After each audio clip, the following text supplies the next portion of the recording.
Welcome to the episode 5 of the Spaghetti Stream. Hope y'all are having a great day. There's a few things to talk about today. There's some AI news going on. There's some VR news going on. Okay, hold on. I gotta turn off this. I had the YouTube. I always do this. I turn on the YouTube to make sure it's going. The stream is going through. So, did a couple cool things recently. This weekend I went down to San Diego. So I'm in Orange County right now. That's where I live. And so drove down there in my electric car. And so I was wondering if I would make it back because anyways, the range is not the best. But I went down there for a Comic-Con meetup, fan meetup, which is super cool.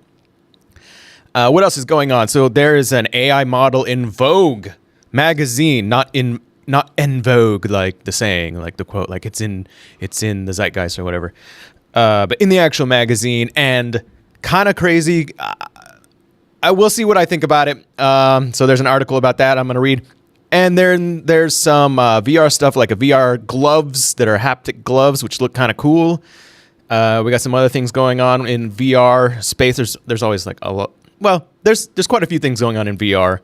But even more apparently going on in 3D printing. Well, I say that, but it's like stuff that people are printing and coming up with. So as far as like designs and stuff, but there's some cool designs that have to do with the Switch 2, which is kind of cool. And then there's always like Warhammer news. That's like the big tabletop gaming thing. Someone created a huge Warhammer Space Marine. What else we got going on? Stop killing games is kind of a big thing that's been happening recently. So I'm late to the party as far as talking about it, but I'm gonna check it out and just give my opinion real quick. But I pretty much am a proponent of it, although I have not read the whole entire website, the Stop Killing Games, the initiative behind that, which is like Stop Something Else Games, or like it's basically almost the same name. What else? And then just a couple other things. So let's see. What should we start with here? Well, I was talking about my car and going down to San Diego. My car is a 2025 Nissan Ariya. I got it, I don't know, a couple months ago or something. It's a very nice car. It's like one of these, actually here, I can pull up a picture online. It's one of these, like, what would you call it? Crossover type. What do you even call this? Like, it's like a crossover here. Let me pull it up here. Screen capture. See, it's one of these things. And I don't even know what website. Okay. So, like, really nice looking. It kind of looks like a Lexus, or maybe like a Lexus mixed with something else. Like all these car companies kind of copy each other's styles. Like Nissan will copy some style from Lexus or something, or Honda will copy, But I think it looks really nice. Like, they're really nice cars. This is the color I have. It's like the pearl white with the black. But I have the base model, and these are not cars that have like high mileage. So it's not really a competition, I don't think, to like a Tesla Model 3. The Teslas have like higher mileage. So they have like 300s, I guess. This one starts at 220 mile range, I believe. So that's like the baseline, which is what I have. So 220 miles is, I mean, for like daily driving, it's great. So when I just go to work and back, it's perfectly fine because my work is 7 miles away. So it takes me about 10 days or so before I need to recharge it. So I could just like not even charge it for 10 days. I don't have like a home where I can charge it at because my apartment doesn't allow that to plug into the garage. It's dumb. But so they have like chargers there where they charge for you to use it. So actually, this car is technically like not as cheap as it could be in terms of gas consumption. Like if you had a gas car, I believe it's still a little cheaper maybe. But the thing is like if you can charge at home, that's gonna be a lot cheaper. But when you're using these charge points and all this stuff, they charge like a fair amount. Like, I haven't done the math, but if I did the math, it still probably would be cheaper. But I'm like thinking maybe not that much cheaper than gas, depending on what car you had, like how good the gas mileage is. But so fortunately, Nissan is like really close to me, And they were like, yeah, just bring it in like twice a month and we'll recharge it for you, no problem. So that helps offset the cost. But this car, baseline only has 220 mile range. That's if you like drive it at like slow. That's if you drive it with like the eco mode on. So it has like regular mode and then sport mode and eco mode. There's so many like modes in this car. It's like kind of ridiculous. And then it's got like automatic braking. Anyway, it's a nice car.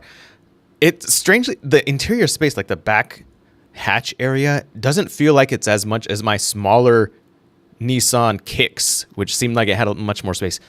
All that's beside the point. Still a nice car. I like it a lot. So I was like, okay, I'm going to drive down to this event. Here's the event right here. I'm going to drive down to this event and meet these guys right here who were super cool. It was awesome because I like watching their YouTube channel. So Nerdrotic, Film Threat, Big Man. So I'm not really big in comics.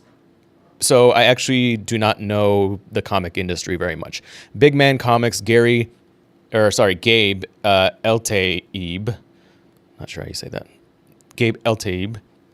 He's pretty big in the comic industry as far as like an illustrator, and he's also producing some comics too on his website. And so it was really cool meeting him. I chatted with him for a little bit. Chris Gore and Alan Ng from Film Threat, I watch them regularly. And the thing is, like, I do not watch shows or movies that much, like, at all. But I enjoy watching people who talk about them. So I enjoy the meta. Like, I enjoy the meta of the shows, to people talking about the shows, how good they are, how bad they are, versus actually watching them. So that's me. That's like, I watch these people because they entertain me and they talk about the shows and the storylines and everything and how they do make sense or how they don't make sense. But I don't actually enjoy all that much getting into like the comics. As far as like American comics and mainstream comics, I've bought a couple comics in the past and they were like not mainstream comics. I just bought them because the artwork was really cool. I was like, I want to find really cool, unique artwork. I've never been like into mainstream things all that much, like throughout my whole entire life. But and then of course Gary from Nerdrotic right there, Gary Buechler. So it was really cool meeting him. I went to specifically to meet him mostly, but I ended up not talking to him at all. Like I said, hey, at the beginning. I talked to his wife, Melissa, who is super cool. I talked to her for like 15 minutes straight about like hair stuff because she used to have her own hair salon in San Francisco. And she's really cool. And we talked because I used to work for Arctic Fox Hair Color, doing creative work for them for several years, like 5-6 years, something like that. So we talked for a while about hair, and I showed her pictures of when I had dyed my beard and my hair back, 2015, 16, 17. So she was really cool. And then like their son was there. I forgot his name. I'm sorry. So it was really cool. Oh, and then, yeah. And so they signed this, and Gary signed it with that and named it Jeremy. So sorry, Jeremy. Jeremy being Jeremy from D-Day Cobra, Geeks and Gamers. So that was a lot of fun. I didn't know if I was going to make it back because I was like, well, it's going to be, how many miles is it from Orange County to San Diego? Like 77 to where this location was. And I had 220 miles range because I had a full tank, fully charged. So I was like, okay, no problem. I went down there, and then halfway back, I was like, ooh, my range is going down faster than the amount of miles it takes to get back home. So I'm like, and I managed to get back with like 5%. So it's probably like 10, 15 miles remaining. Probably like, something like that. So fortunately I made it back, and I was like, okay, great. With a full battery pack fully charged, I'll be able to make it back to and back from San Diego. At least the area we were in. What is this, North Park? I think it was called North Park. But like if I went downtown, I may not have made it back. So I can barely make it to San Diego. I would have to like park somewhere and find a charger to charge it if I was going to drive like anywhere else in the San Diego area. So super fun. And if you're like in Orange County and planning on driving down to San Diego with a car, maybe get the higher battery pack Aria, because they do have a little bit more range on another model. I'm trying to think if I'm going to go on like a trip to check out Texas or something. I want to visit like San Antonio. I probably won't be able to drive because this would be like every couple hours I'll have to stop and charge this thing. So probably not great for long range trips. I could try it. I think that would be cool to try and see if I could go like on a long trip with the car. And, I'd have to stop every couple hours and charge for like, if it's a fast charging thing, it would charge for like an hour and a half, and then I'd have to keep going. So that'd be interesting. But anyway, that was cool. I did that last night and chatted actually with a couple from the UK, Oliver and, sorry, I forgot his girlfriend or wife? Girlfriend? I think his girlfriend. I don't know. Maybe wife. Oh, I'll have to ask him. I forgot her name. Sorry. And super cool. And he's making like a fan film, but it looks really good, of Star Trek. And I don't know if I have the link or anything. I just have his phone number. But it's like a fan film of Star Trek. It looks super cool. It looks really good. And he used like an LCD screen, or a TV for the background. And I was like, this looks like just like a real background, or like a really well done green screen type of thing. It looked great. So, but it was really cool talking with him. We had a great time, and yeah, it was just fun. So hopefully I'll be able to make some more connections. And now I have some connections in the UK, which is sweet. We were talking about like differences between America and the UK, of course, making fun of each other a little bit. So what else we got going on? So that was what I did this weekend. And another thing I did this weekend is check this out. So this is the Gundam card game, and I have 4 decks here, but they're duplicates. So there's like 2 green and blue and 2 blue and white. And I just printed this case. I just printed this case, 3D printed. This is a card case, like a really big card case. But finally, some of my decks came in the mail. Here we go. Heroic Beginnings. So I only have 2. Heroic Beginnings starter deck and Wings of Advanced starter deck, green and blue. And then I also got the same Heroic Beginnings Gundam Assemble set, which this is, you can assemble these things, and then you have to paint them, so they're all like gray right now. They're in here. But it's like these snap-off type of things. And then there's a thing in here that says, plus, we're going to have a tabletop game where you can use them. Kind of like a Warhammer type of thing, I'm guessing. I've never played Warhammer. So, got one of those. And then, of course, the same one of the green and blue. So, I'm missing 2 of these. I'm missing the red deck, and then there's another deck, which I don't remember what color that was or anything.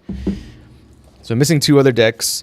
And I have the red decks coming in, but only as the deck, not the actual assembly kit.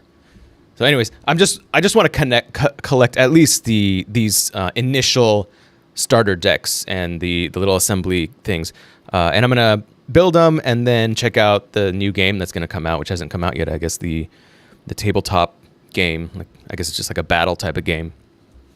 I don't know if it's gonna be like a D&D style, or I've never played Warhammer, so I'm guessing that's more like battle focused. So looking forward to that. But here's some of the cards here. So we got, like, the artwork's really cool. Oh, here's Hero. Wait, here it is. Hero Yui. So I've only watched Mobile Suit Gundam Wing, which is with Hero Yui and some of these other characters. Let's see if I can find another one. Oh, yes. Trova Barton. That's how they say it in the show. Wing Gundam. And then, of course, let's see. There's holographics. So this one's holographic. I don't know if you can tell. Can't really tell, I don't think. Let me see if I can find another holo. Some of these decks came with, like, several holos, which is cool. Anyways, it's just something cool to collect. And I've got to find some people to play with. There's a few local card shops that are having events, which are kind of all sold out right now, but hopefully I can find some people locally to play with, because I used to play Magic a lot, and that was a lot of fun, and I like mecha stuff, so I was like, if it's something like Magic, but it's mech, it's like Gundam stuff, that sounds awesome. So just started my little collection here. There's so many rules with this, though. You got like tokens, you got like your basically your lands, but they're not lands, they're resource cards, and then like you separate them and all this stuff. Anyway, should be fun. So and then finally, I I've been doing a lot of Beat Saber lately. I got my Quest 3, which is at home. Yeah, it's at home. And I've just been playing a lot of Beat Saber. So I do recommend that. Like if you don't have a Quest 3, I recommend checking it out. If you do get Beat Saber, and you're going to sweat a lot because it's a really good game for like sweating for a workout. But let's check out some AI news right now. Oh wait, hold on. So Michael, hey, thanks for coming on in. Imagine putting a Gundam kit still in the spruce in the EufyMake. Still in the the sprues, like in the little snap off things. I guess is what that is. Yeah. I wonder if you could like actually. So the EufyMake is the UV printer that is like the biggest Kickstarter like ever. Apparently, let me look it up here real quick. EufyMake U1 printer. Here it is. I think I showed it the last episode. Whoops, wrong button. So this is the EufyMake, and we have one in the office now, and I don't know if Matter Hackers is actually going to sell it or not. I think they're looking at it. It's like a demo unit to see if they want to sell it or not. But there is one here. I think there's been some other people on YouTube that have gotten them and made videos about them. $2,000. So actually like $2,500, but I guess there's like a coupon right now. And it is really cool. Like Michael at Matter Hackers did do some sample prints, and they looked really good. Like he printed one of his magazines for his Nerf blaster, and it was like a wood look that looked pretty real. And it can print in, I think, up to like 2 millimeters thick. So you can have actually some good texture on it. And I was like, zebra print on everything. Interesting. That would be kind of fun. But this is it. And so we have one here, and I want to do a couple videos on it because it looks, the way it prints on stuff, it looks really good, and it's textured. It's not just like a flat print, like just any regular printer. And it can print on a fair amount of things that even have like, that aren't not 100% flat. So it can actually like print on things that are not just a flat surface. And then it can also print on round things, although we don't have like the round thingy doodle thing to print on like something like this, water bottle. But this is it, and we have one here. And I wonder if it could print well on the snappy doodles. I guess they're called sprues. That's kind of interesting, because then you could just there's a lot of detail sometimes with these little things that you have to paint. So, but I guess for like some of the Gundams, it's like all white and then some red details. So maybe it could work. That would be kind of interesting. And you could even do like patterns and stuff. Even like, zebra print Gundam. That would be kind of interesting. Maybe I'll do that for fun. Yeah, that would be curious. I do want to test like the limits of the printer, the EufyMake. To see what it can actually print on, like how much it can print on. Like I want to print on my phone, but like on my actual phone. Some people print on their phone cases. I want to print on my actual phone, and then just try weird stuff. So yeah, it'd be interesting. He said the round thing is coming soon. Custom Gundam colorways. Okay, so yeah, we're getting the round things. We'll be able to print on round things. It is a cool looking printer. It's very expensive, $2,000, but for what it can do, it's pretty cool. People who have like businesses probably it would make more sense for them to print for business purposes to make some money.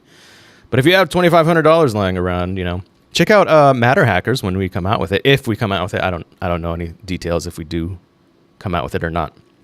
They're not even out. Like they're what is it? Buy it now. Let's see. Start shipping from October. Start shipping. So this is a pre-sale? Start shipping from October? I guess it's a pre-sale. Launch offer. Okay, yeah, so it's a launch. It's not even launched, it looks like. I wasn't even going to talk about the is it E1? E1? Not the U1. EufyMake is Anker, and Anker is discontinuing. I might as well talk about Anker now. They're discontinuing their 3D printers.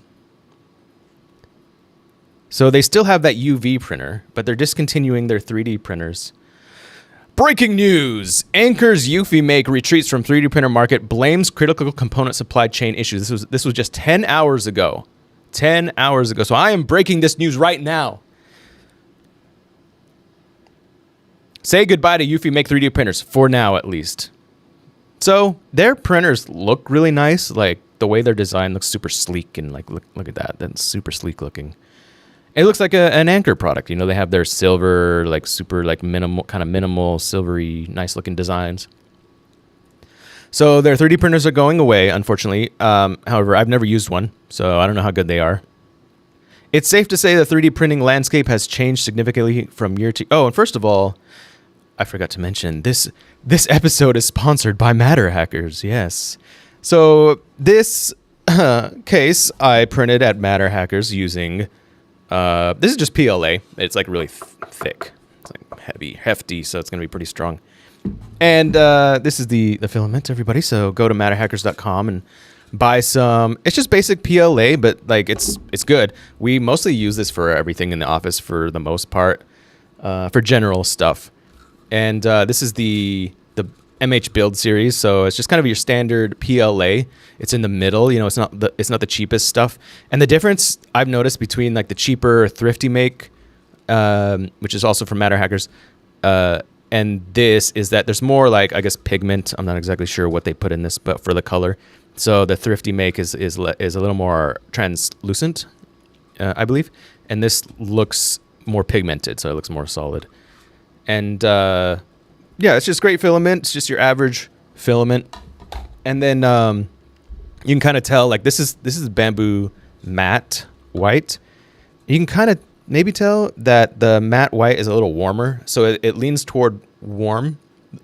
But bamboo has a couple of different like white colors. They have a warmer and a cooler, I believe, at least two.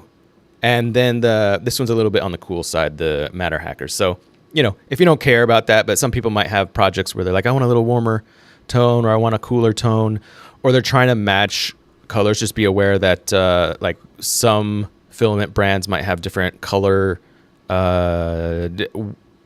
toned whites, and then some. I think this is the only white that the MH series is or has. I don't know that we have like a warmer tone or something like that. But like the Matter Hackers like Pro, I think, is a different colored white, and then the EufyMake looks a little different too. So just be aware that your colors might not match exactly, of course. But yeah, it's great filament. There's a lot I like. I would say the build series overall is kind of my favorite, and bamboo. Well, I have like three favorites. I have Filamentum is one of my favorites, bamboo, of course, and then build. And I think Matter Hackers has like one of the biggest like color, like a lot of color options, and I like a lot of the colors. So, but yeah, so I was just gonna show you what I printed with the PLA. So that's it, and it's pretty nice. Okay, going back to that's the little sponsorship. That's my ad, my sponsorship ad. This is all being made up on the fly, just so you know. Like, that was not a written out ad, as you can tell. It's safe to say the 3D printing landscape has changed significantly from year to year. So, you know, 3D printing kind of exploded, right, over the last, I don't know, decade, whatever it was. And now it's more settling down, which is kind of what happens with a lot of new technologies that are good and become popular. AI, for example, has kind of done that too. They've exploded. And then, like, what happens is companies will drop off, companies will go out of business, and then the strongest ones, or the ones that can put out a product that the market will want the most, will stick around, and eventually things will become consolidated. Some companies will buy other companies, some companies will go out of business, and so on. So that's kind of what happens a lot, if not all the time, is, you know, same thing with like cell phones and other things, laptops and everything, where product may explode in terms of popularity, and then it'll kind of like settle down and kind of even out, and still the industry might grow over time, but you're going to have consolidation. So that's kind of what's happening right now. And so there's going to be some 3D printing companies or products that will go away, and then some other companies might buy them out or whatever. So it seems like that's the case here with Anker, and one more might be backing down. Anker is reportedly pulling away from the 3D market.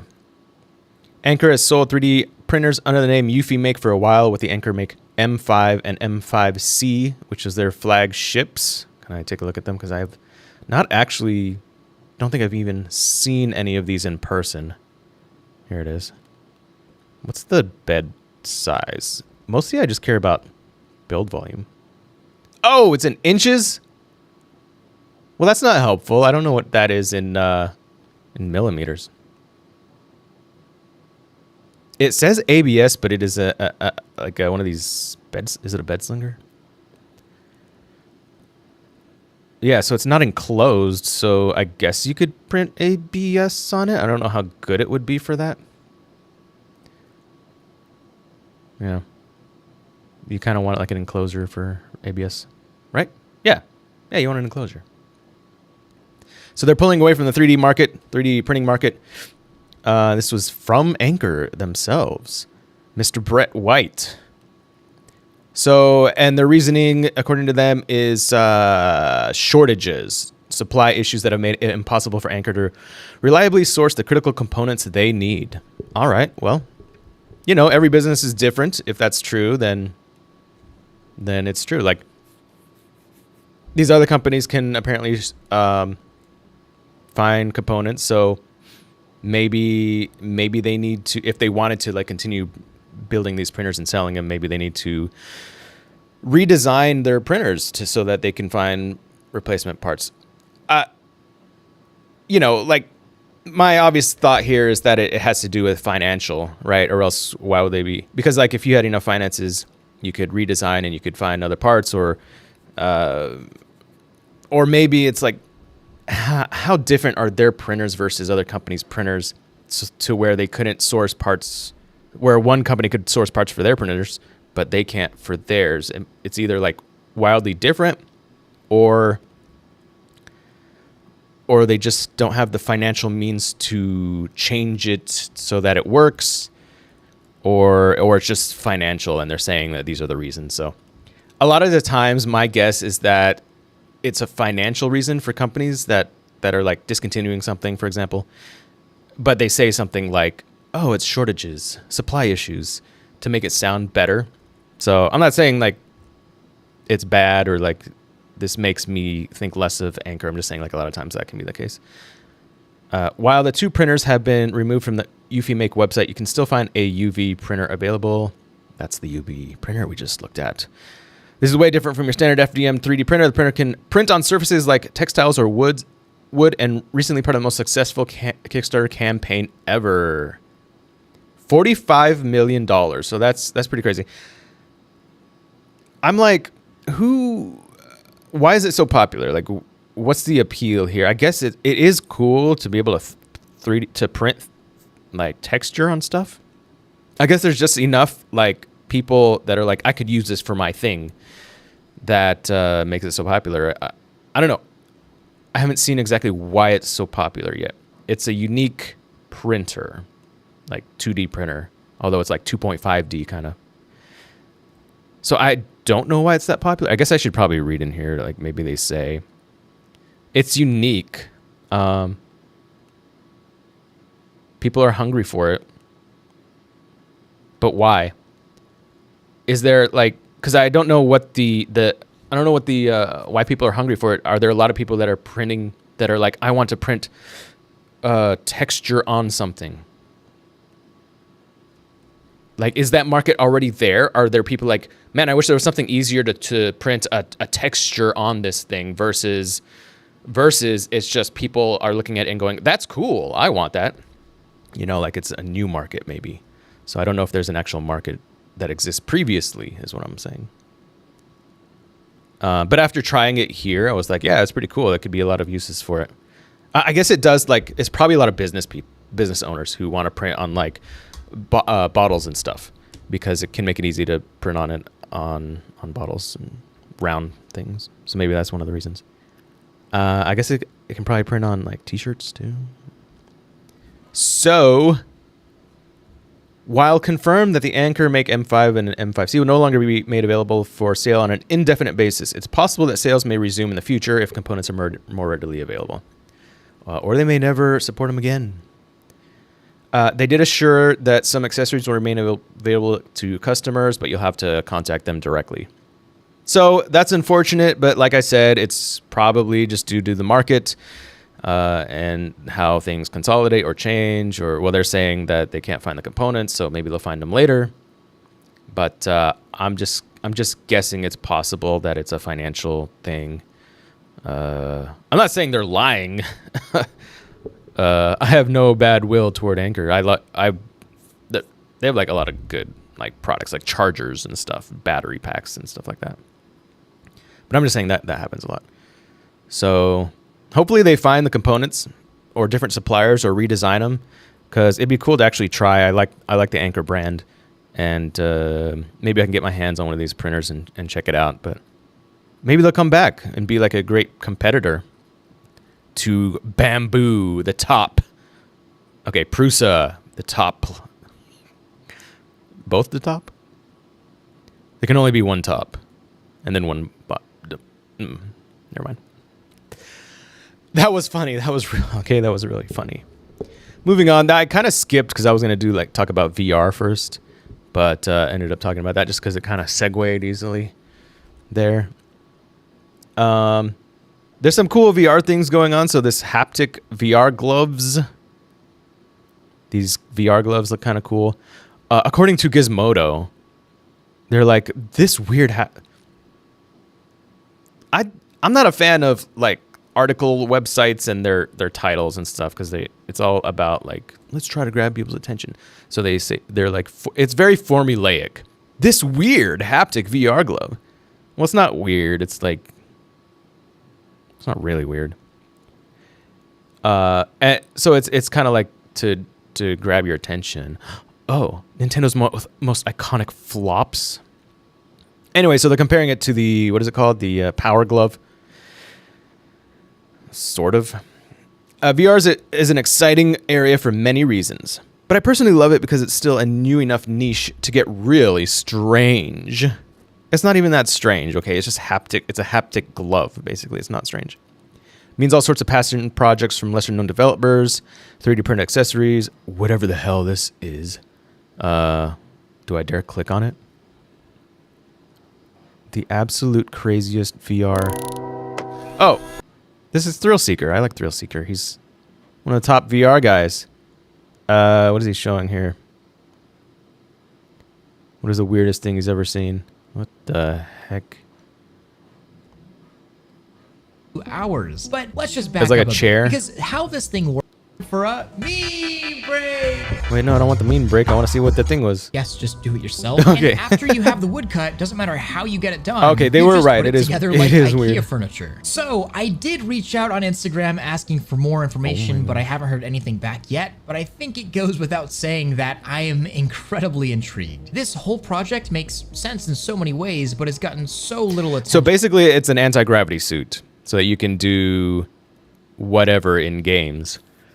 You can walk with it. You can fly with it. It's a gravity anti-gravity suit. That's what it is. It does look weird. Why did they make it look like bones? I guess it's made out of wood. I totally missed this video, but it was 2 years ago. So I've watched his latest stuff, Thrill Seeker. I highly recommend Thrill Seeker if you like VR stuff, although he doesn't post videos that often. Relatedly, it also means Sharp might, for real, produce this ridiculous haptic VR glove that evokes Nintendo's most iconic and infamous flops. Yo. Sharp. So that's Sharp, huh? Wait, did they actually make this, or is this just like a concept? Sharp has made a haptic VR controller. Also, the first image is someone giving a head pat. So I have high hopes, LOL. Some of you might remember Sharp is working on an HMD. What is an HMD? That they debuted back in Parareal London. I really think this design is better than the gloves. Let's see what we got here. Oh, giving a head pat. Okay. Proper joystick buttons. I present to you a haptic VR glove made by Japanese-based company Sharp.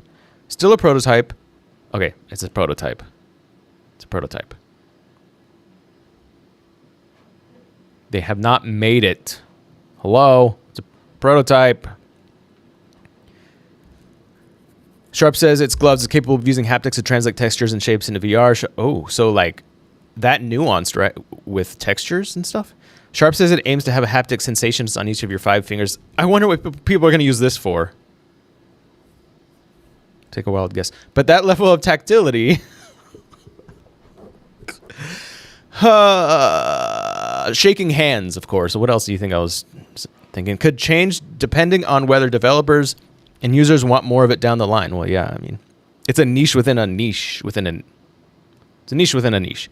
One thing that's, well, it's part of the niche. It's part of the VR niche, I guess, because to have more realism in the virtual world. One thing that stands out about Sharp's gloves is that it also has a traditional controller attached. So if you're not into a haptic VR mood, you can just use the on-glove joystick and buttons to navigate or play. It's a haptic glove with a little dose of Quest 3 controller. Nice! Sharp says its gloves won't allow for delicate finger tracking, which I assume means it won't have tracking on top of the haptics, but would probably still be able to be registered by native hand tracking on a VR headset. It also doesn't provide resistance like other haptic gloves, registering when you're gripping something that's either hard or soft. Okay. Thank you, Gizmodo. Even with those caveats, I can see a glove like this bringing a whole new level to VR experiences. Not a big fan of VR chat myself, but something with similar features. So this glove would probably appeal to anyone who's into that sort of thing, though the provisional $700 price tag might be a deal breaker. Well, okay, sure. But these are like niche things. Regardless, if you have the expendable income, you can get the big screen VR chat edition Beyond 2E headset. That would be a winning combo. If you're a connoisseur of old Nintendo hardware, the other thing that may jump out to you is the fact that Sharp Gloves is giving big Nintendo Power Glove energy. Okay. Not really. I mean, it's like... Is that big Nintendo Power Glove energy? Just a glove. Like, I don't know. I think they're just being article writers. Nintendo's glove was clearly well before its time. Okay, that's fine. Another fun exercise. Yeah. Anyway, I think there's people making fun of it. Nintendo had nothing to do with the creation of the Power Glove. It was made by Mattel. Okay. Yes, because the video game gimmick from the 80s has so much in common with the tech on display here. Shake my head. Yeah. It's an article from Gizmodo, so they're gonna kind of pad it with like references so that you can be like, oh yeah, this is the Power Glove. It's referring to that. I don't know. Like VR is already clunky enough, so like having like hand stuff that you have to attach, and then there's also like full body suits that give you all these sensations and whatever. It'd be cool to try those types of things, and maybe I will at some point. But it's just everything's like so clunky. Like the headset itself is like big and clunky as it is. So I'm like, let's make it less clunky. Let's make it less clunky, which is why I am more of a proponent or more interested. Michael says evil glove. Yes, I would try it, but I would not buy one. Viture's the beast display glasses have industry leading field of view and brightness. So this style is more of like what I'm interested in, because I think just something like this would hit the mainstream a lot more than full VR headsets. Because of reasons previously stated, because the VR headsets are clunkier and all that stuff. So full immersion, I don't believe is going to take off as fast as like these AR style glasses that look normal. They still kind of look funky because you can see there's the screen behind the front lens, and so it looks kind of funky. But I think eventually they're going to figure out how to like, encase them both so that it looks sleeker, more realistic. It can still be thicker, but they're going to make them look better over time. Xreal's closest competitor announced 4 new display glasses, including one with a 58-degree diagonal field of view and 12-15 nits. 58 degrees diagonal. So it's not, because the Quest 3 is 115 degrees field of view, but I don't know if that's side to side or diagonal or what. So this is very like not a lot of field of view. But with the AR glasses, you don't necessarily need all that field. You don't need to like see video from side to side. You just kind of want like UI overlays. So you don't necessarily need. I mean, ideally you would have like complete 180 field of view, but you know, I think with the AR glasses, bigger compromise is fine until they get there. While we've covered X-Real before on Upload VR, the leading display glasses company by global market share, we haven't yet covered Viture, which holds second place. Here we go. So they do look they look like glasses on top of glasses, right? Which so they don't exactly look like real glasses. Now, I do have an article about the new Ray-Bans, which they do look like real glasses, but they don't have a UI on them. However, the next ones may, so we'll take a look at that in a second. All 4 new Viture glasses have higher resolution than X-Real, 1200p pixels, 1080p, or is that what do they call it? Progressive, as well as higher brightness. Tried all 4 models and they came away thoroughly impressed. Field of view diagonal, so yeah, it's not a big field of view. Oh, but they're so bright. 1250 nits. So if you're gonna get something like this, $500 to like $600. So I'd like to like these are the X-Reals that I've seen right here on the webs, the interwebs.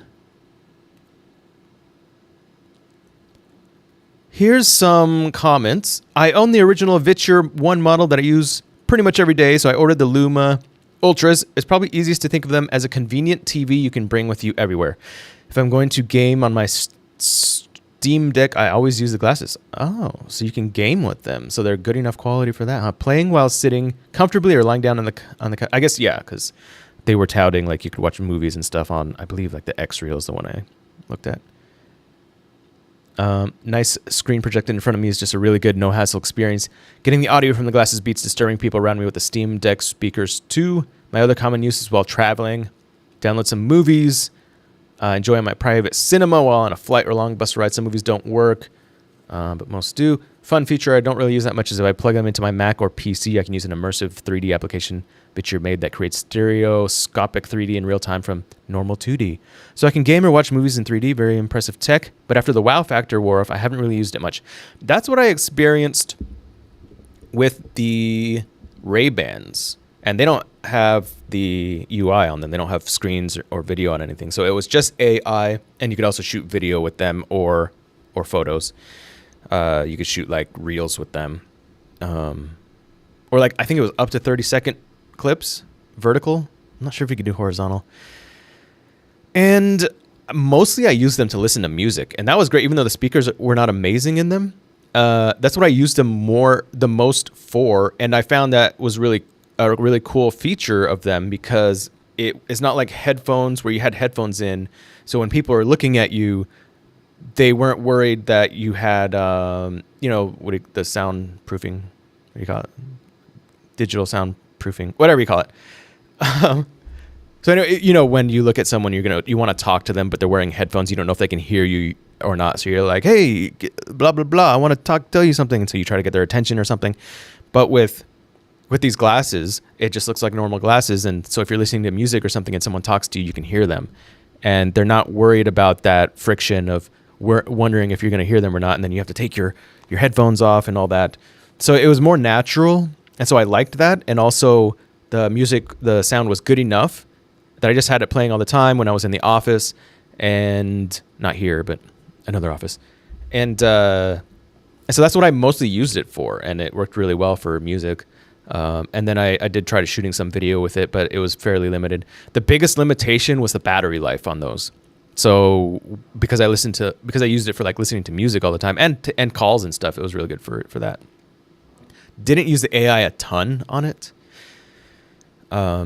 But the AI has gotten so much better since then. That was a couple of years ago, I think. It was like a couple of years ago. That there's probably a lot more functionality with them right now with these Meta AI glasses. But Yeah, because the battery life was so low that I could only listen to music for like a couple hours, and I was like, it'd be cool if I could get 4, 5, 6 hours out of this. So I did return them. I think I returned them. That or sold them. I think I returned them.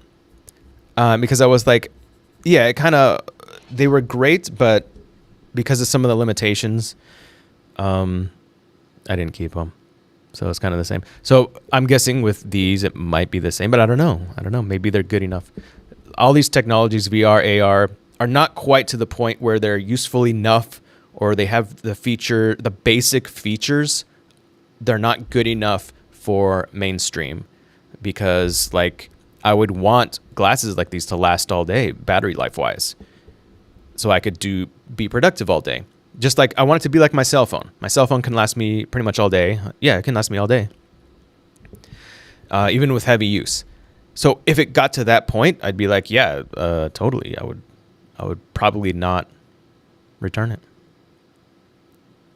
TLDR, great for gaming and movies, might still not be suitable for productivity. Completely different type of product to a VR headset. So there you go. Hopefully one day I'll try one of these AR glasses with an actual screen. Yes. I got to remember to switch video feed to me so you can see me close up instead of if I'm talking. Minor thing that I have to learn.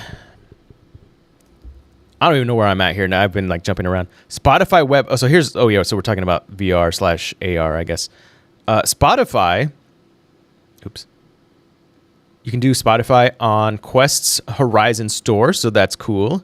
This is all just an AR VR segment of the video of this show. It comes in the form of a progressive web app, essentially a shortcut to the website that launches in its own dedicated window. It's already been possible to manually add web apps to your Quest library as a shortcut since Horizon OS v74 started rolling out in February. So this release is really just improves the discoverability of Spotify for Quest owners, as they'll now see Spotify listed on the store. Okay. I do not have Spotify. I actually just use YouTube Music because I wanted to get YouTube Premium, because I do not like ads, and yes, you could do like an ad blocker, but I use YouTube on my phone so much. Like I'll play YouTube videos while I'm driving. I won't watch the video. I won't watch the video while I'm driving. It's just to listen to like a podcast or something, or a video about whatever. So just the audio is playing through, Apple CarPlay. But you can't do that. Like YouTube has the limitation where if you're trying to play and you turn the screen off, it stops playing. So it's stupid. But they're like, well, if you want this feature if you want this limitation that we had to go out of our way to add to the YouTube app on the phone, if you want that removed, then you got to pay. So anyways, that's why I pay for it, is because I want premium. I don't want ads, and I want to be able to use it on my cell phone without those limitations. So I could turn my phone off and just listen to a podcast or something while I'm doing something else where I don't have to watch the screen. And and it comes with music. So I use YouTube Music, and I don't use.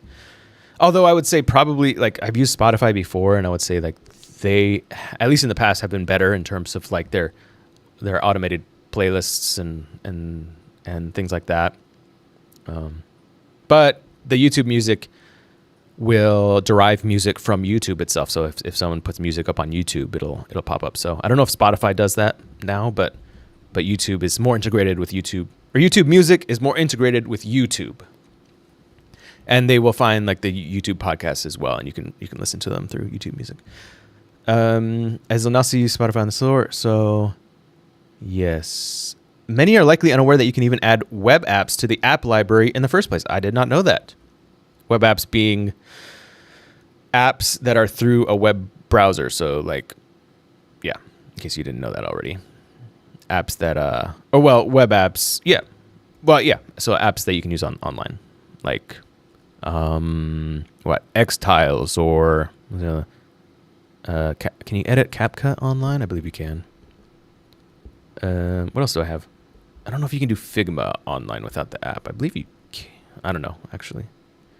YouTube Music, actually, the app on the computer, is an actual, just like one of these web apps that they call the PWA, Progressive Web App, I believe. It's just like a browser, basically, browser window. It's in stark contrast to Zoom coming to Quest Store earlier this month. Zoom arrived as the actual Android app, not just a web app.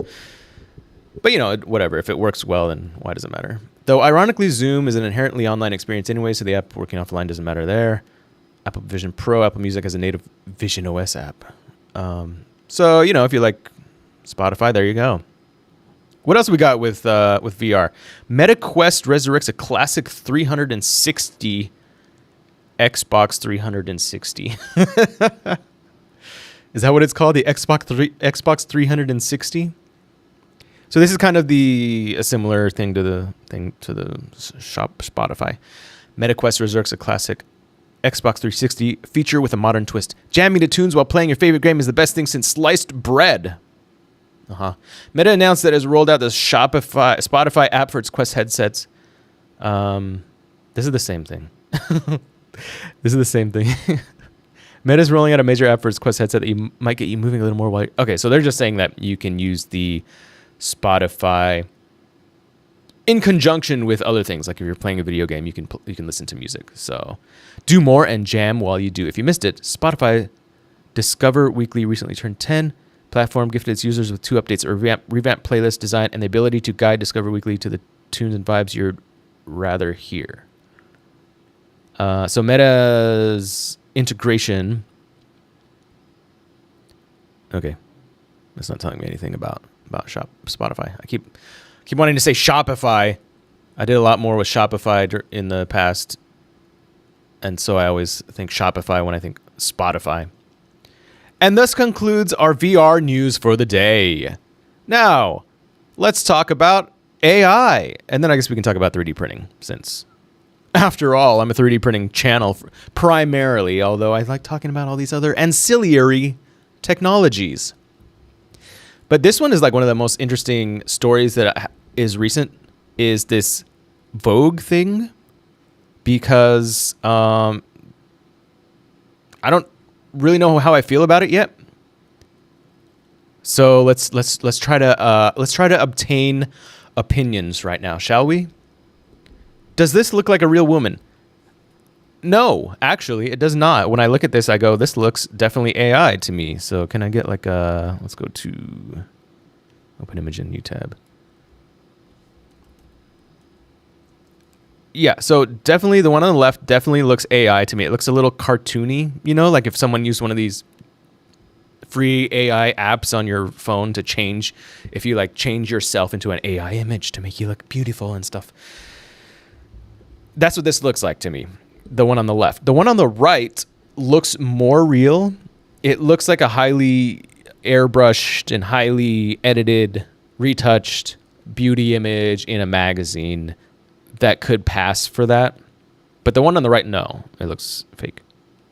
There's too... It's just too smooth, you know? It looks plasticky. And the one on the right, you could say maybe is like that, but it does look a little more realistic. Like, the thing is, this what that brings up is like, well, what is actual photography anyway? If you think about it, actual photography is basically just like an AI generated image. And you're like, what do you mean? It's like you're taking a photo of a real person. I'm talking specifically about like beauty, highly edited, highly retouched, like beauty magazine. They edit and retouch them so much. They literally like will like cinch up your skin and like make your frame look smaller and cinch up your waist and like do this and do that to your thighs, and they'll like smudge your skin so much that it doesn't look like real, and like they will like change your hair so it looks more perfected. Like if this was an actual photo, the hair probably would not look like this. It would be like flatter or something. So they would modify it. So they would like add more hair to make it look more voluminous. So there's a lot of things that retouchers and editors of photography will do to the photos to make them look better, more perfected, more voluminous hair, so it stands out if you're doing a hair ad, and so on and so on, So what is that? That's not a real image. That's not the original image of the model. That's a totally way different digitally altered image. Well, what is AI? Well, it's a digitally created image. But you're coming from the other direction. You're creating the image to make it look more real. You're creating the image from digital, I guess, specifically, originations to look more real, where with real photography, you're starting with a real photo and changing it to look more fake. So it's like they're both coming from the opposite spectrums and like trying to meet in the middle somewhere. So am I really offended by this? Do I think this is an actual like moral bad thing? Because they're both similar in that way. They're both trying to create an unrealistic image, but coming from either side, either direction.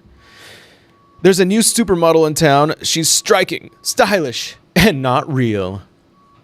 This model isn't real, but her beauty standards might still be influential.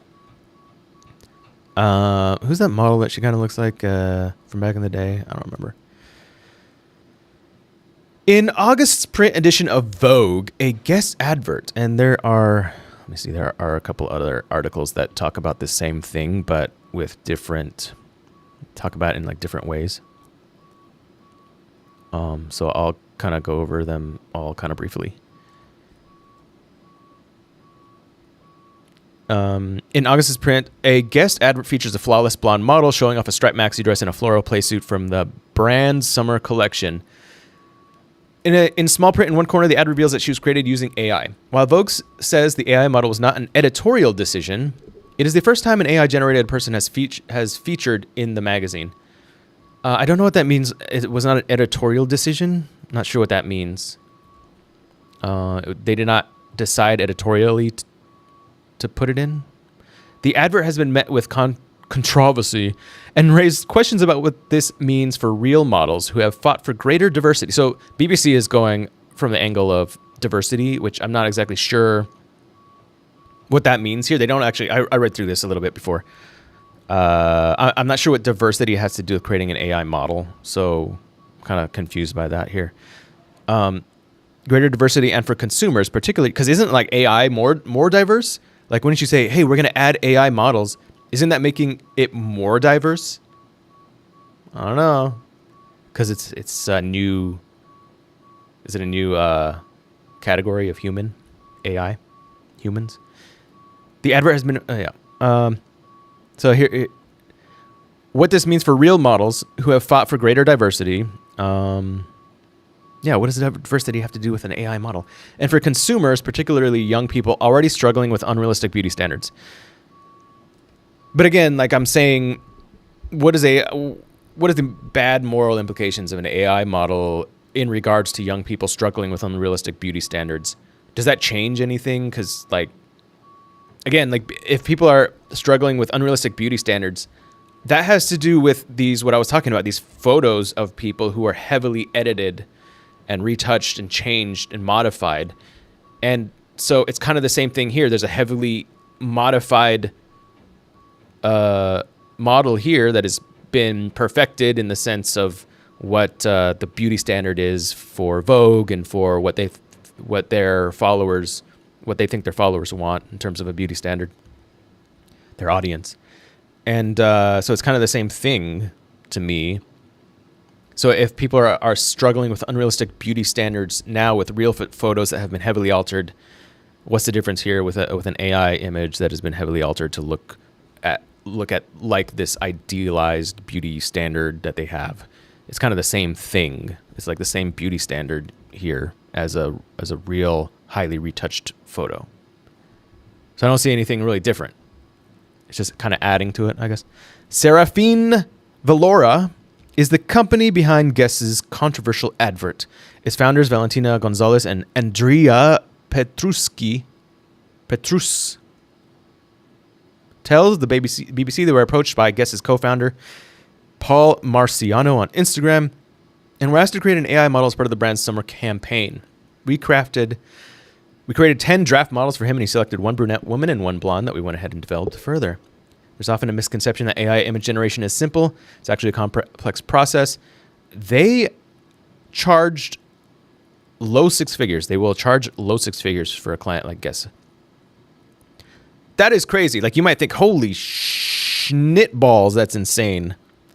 To create this right here, $100,000, I'll do it. Are you kidding me? But, you know, thinking about it, like, you might be like, I'll pay $90 for, you know, Google's image generator, Veo 3 or whatever, the highest one you can get. Or what's the one I got? Runway, LM, and or, you know, the best image generator there is. It could be one of the other ones that I don't remember. ChatGPT, whatever. I'll pay their highest thing for $300, and I'll charge, you know, $100,000, and I could do it in like I'll charge $2,000. But the thing is, like, if you think about it, Guess might have been like, we need a range of photos. We need this model to be like, to look unique, to look like themselves in every single AI image that we created. So we need it to be consistent. We need a range of images of this model in various poses and in different outfits. So they need to be able to wear our outfits. They need to have certain specific look and a specific facial expressions. Maybe there's a story behind it. And all this stuff would take a good amount of time creating the prompts for it, making sure that it's consistent, possibly building out like an AI tool or an AI, what do you call it?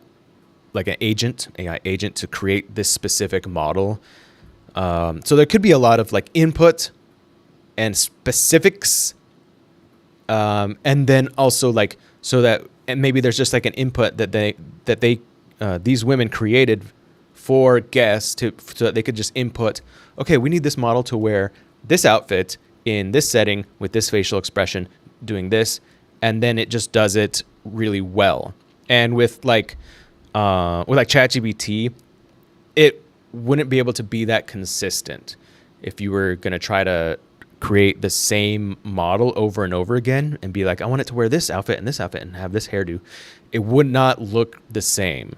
Whereas here I'm guessing that's what they want. That's what Guess probably wants, is for it to be extremely consistent. So I could see that could take a lot of work to get there. And then of course, if you're doing multiple models, $100,000 is a lot though. Like how long did it take to do that? I don't know.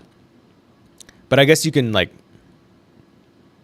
you can charge a lot for big companies if you're doing something like this, I guess.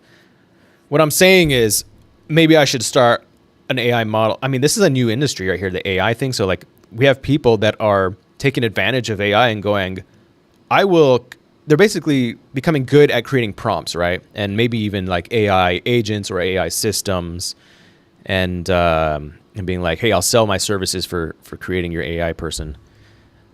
So that's kind of interesting. I mean, there already is many things like that right now, and I think it probably will continue in the future. People using AI to create businesses. Disheartening. But Felicity Hayward, a plus-size model, has been in the industry for more than a decade, says using AI models in fashion designs campaigns feels cheap and lazy. How is it cheap and lazy? I mean, as we just stated, it was $100,000 at least, so definitely not cheap. However, maybe part of that I didn't think of before is that they're going to need the licensing for it. Maybe they're like, we want this in perpetuity. We want these models in perpetuity, and so we're going to use it for like the next 20 years. So maybe the hundreds of photos, thousands of photos we're going to use with this model over time. If you divide that $100,000, it's actually cheaper in the end than if you had like a produced photo shoot with a model over and over again, which can cost in the tens of thousands of dollars or hundreds of thousands of dollars for big brands like Guess. So maybe it is cheaper in the end. Either Guess is doing this just to create a talking point and get free publicity, or they want to cut costs and don't think about the implications of that. I think that they're trying to get into the AI thing because AI is big right now, and there's a lot of potential for saving money. So I think it's getting into AI, and it is a matter of cost cutting. Yeah, I think it's probably both of those things. They want to be on top of technology, which is good, and they see this as a way that, yeah, we could do $100,000 shoot, quote unquote, creating our AI model, in other words, and then have it forever. And, maybe we have to hire someone to make some tweaks here and there, versus every time we want to do a campaign, we spend $100,000 every single time to do a photography campaign with a model. And we can't necessarily use that model for a long time into the future because the models, like actual humans, age and they look different over time. And maybe they're like, our AI model is never going to change. Our AI fashion model will not change. She describes Vogue's decision to include the advert as a very disheartening and quite scary, whereas it can undermine years of work toward more diversity in the industry. So they haven't explained yet what the diverse situation is. What do they mean by it undermined diversity? The fashion world was making real progress to be more inclusive in the 2010s. So there was a trans model, there was a hijab wearing model, and then there were plus size models. But in recent years, industry has slipped backwards because these people are just not getting booked anymore. And the use of AI models is another kick in the teeth and will disproportionately affect plus size models. So I guess here she's just saying that there's more competition because of the AI models. Well, I guess what she's saying is that brands are focusing less on plus size models and more on other things. And so they're not focusing on trying to push the diversity as much these days. They're focusing more on different things. So, okay. But should it not be a marketplace where you use what works and don't use what doesn't work, instead of trying to push a particular thing that, like, if they're getting away from like this diversity thing they're talking about, is it because it didn't work? I mean, maybe. Like, are they trying to push for something that didn't actually work? That's the question. Gonzalez and Petruscu are adamant they don't reinforce narrow beauty standards. I mean, why not have AI plus size models, But of course, then she's going to be like, I guess that's her point. They're going to, if they have plus size models, then she's out of but then that's something that applies to all models, right? Like, all models are now in danger of AI competition. We don't create unattainable looks. Actually, the AI model for guests looks quite realistic, except for the left picture. And except for the fact that it looks like a highly edited image. But that's par for the course. Wait, where am I?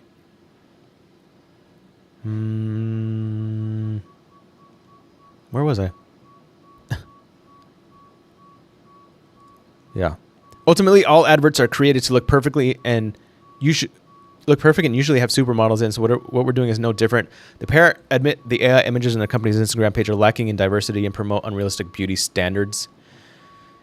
They say they have tried to be more inclusive, but it's the users who don't engage much with those posts. And that's where the market comes in, is what I was saying. Is like, if people are not, this is a business, right? Vogue is a business.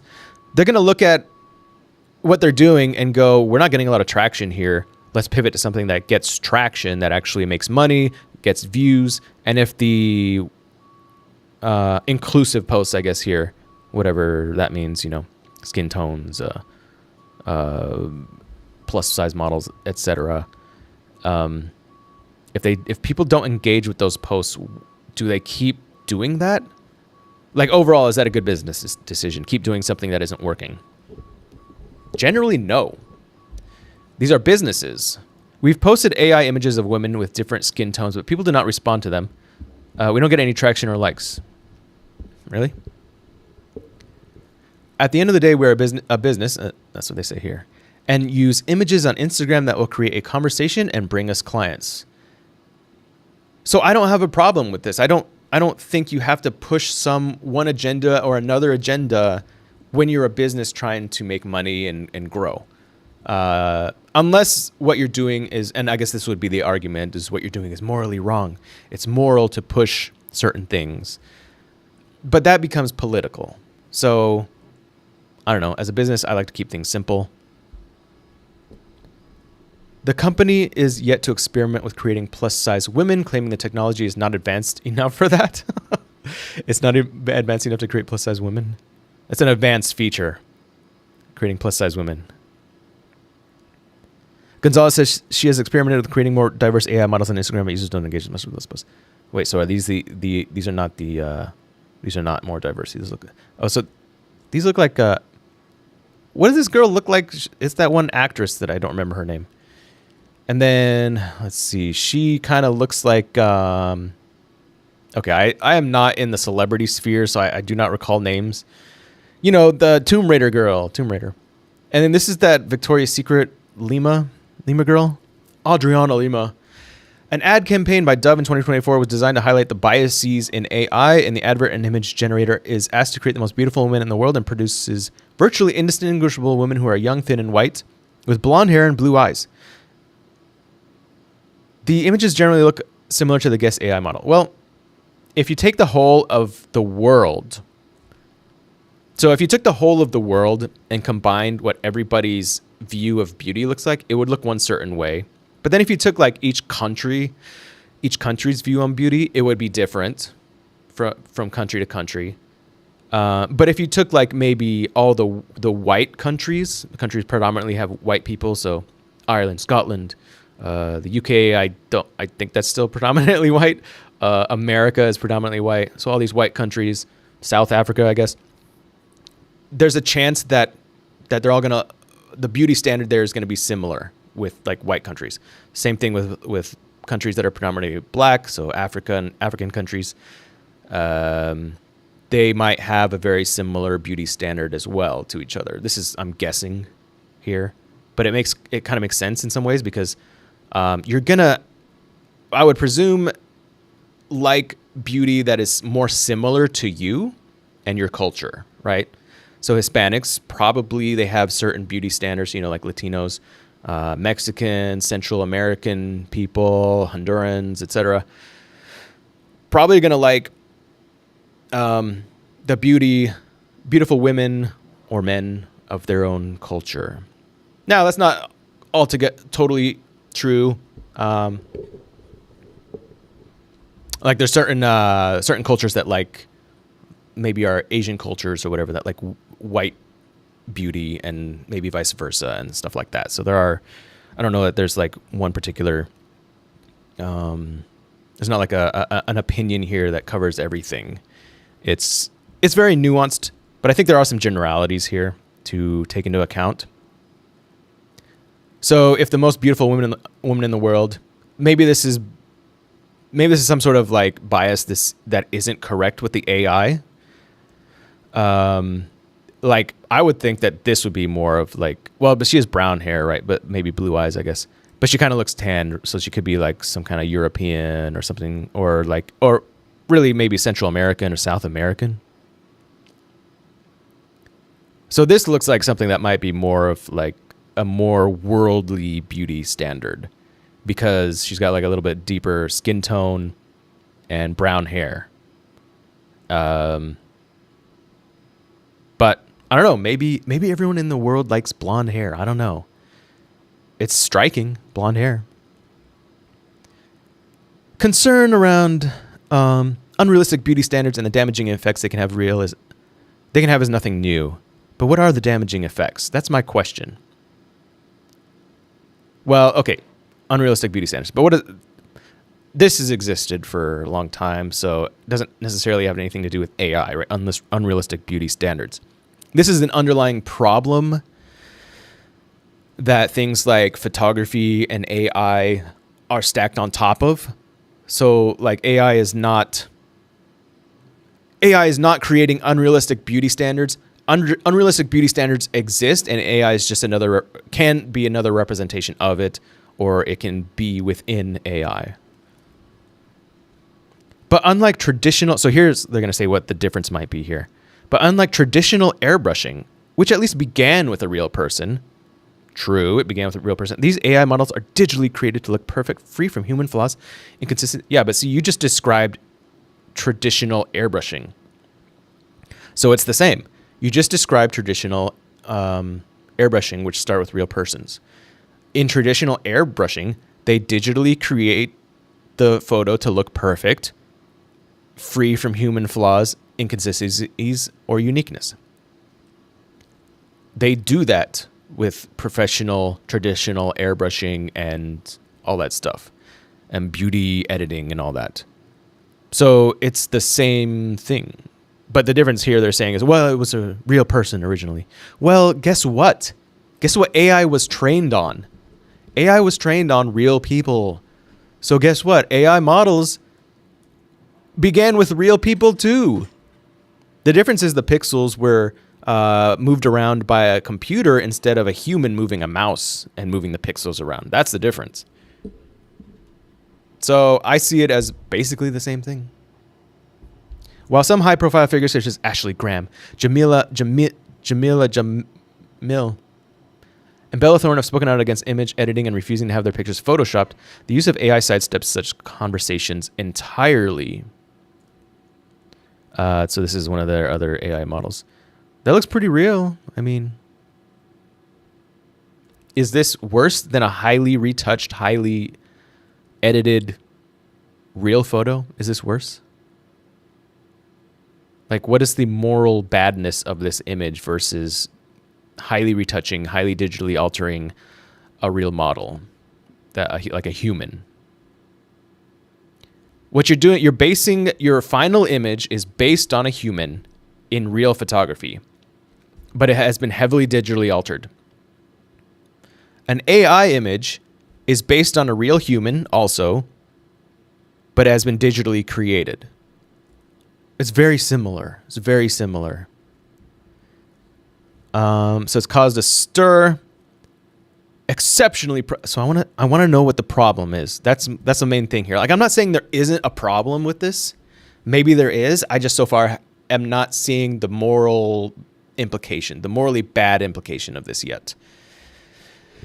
And by that I mean, like, there could be morally bad things about this, but not anything new that hasn't existed before that I've seen yet. So adding to the issues of lack of transparency is not a legal requirement to label AI generated content in the UK. So that is something that I think should happen. You should have to label it so that people aren't tricked. Tricking someone is different. I don't want people to be tricked into thinking something that it's not. While guest labeled its advert as AI generated, the disclaimer is small and subtle. Readers may overlook it, and at a glance, the image appears entirely lifelike. Yeah, I think this is more of a matter of over time people get used to AI generated images that are in publications and stuff, and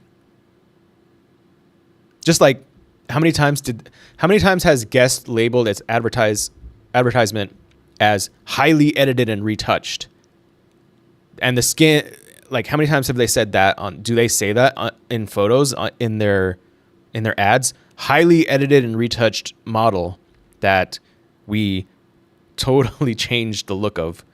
Do they say that? So it's the same thing. Here they're actually labeling it. So maybe they're doing even more now with the AI generated images than they were with the highly edited and retouched real photos. So actually they're doing more with the AI generated images to say, hey, this is they're disclosing more about the image. Do they say in an image in a magazine, highly edited, retouched, we literally made the thighs of the woman slimmer? They don't say that. Not that I know of. Sinead Bovell, a former model and now tech entrepreneur, wrote an article for Vogue 5 years ago about the risks of AI replacing modeling. So what are the risks? I want to know what the risks are. She tells the BBC that not labeling AI content clearly is exceptionally problematic. Well, I agree with that. Because it could have a detrimental impact on people's mental health. That's not the problem. The problem is just don't trick people. Like, okay, is there going to be a detrimental impact on people, on mental health? I don't know. But if people are thinking that it's a real image and it's not, and I like transparency, so I'm pretty much fine with like AI photography as long as you say it. Beauty standard photography images, except for except for the part that a lot of it looks like crap, or looks fake. I don't like that. I don't like an image that looks like an AI image. Beauty standards are already being influenced by AI. Beauty standards have been influenced by highly retouched and edited photography, and by beauty companies, and by people who are the consumers of beauty companies' products. Because if beauty companies created a beauty standard, but then people bought into that beauty standard, it's a two-way street. It's not just one-sided. There are young girls getting plastic surgery to look like a face in a filter, and now we see people who are entirely artificial. But it's still, to me, it just sounds like the same thing, more of the same. So I don't see that something has gone worse yet. No, I haven't been convinced that it's gotten worse, or that it will get worse. Sinead Bovell wrote an article about how AI would replace her as a model for Vogue 5 years ago today. She's probably true. Aside from the impact AI models could have on a consumer, especially if unlabeled, what about the impact of this technology on those working in the fashion industry? Well, AI is affecting like every industry. So, yeah. Sarah Ziff is a former model and founder of Model Alliance, an organization that aims to advance workers' rights in the fashion industry. She says, yes, AI's campaign is less about innovation and more about desperation and need to cut costs. Well, it's probably both of that, because this is innovation. This is literally innovation. You're using a new technology in your company. This is not less about innovation. It is innovation, but it's probably also wanting to cut costs and make more money because they're a business. Desperation, unless she has insider information, is just like an assertion. It's like, are they desperate? I don't know. More broadly, the former model thinks AI in the fashion industry is not inherently exploitative, but can often come at the expense of the people who bring it to life, because there are many more staff involved in a photo shoot than just the model and a photographer.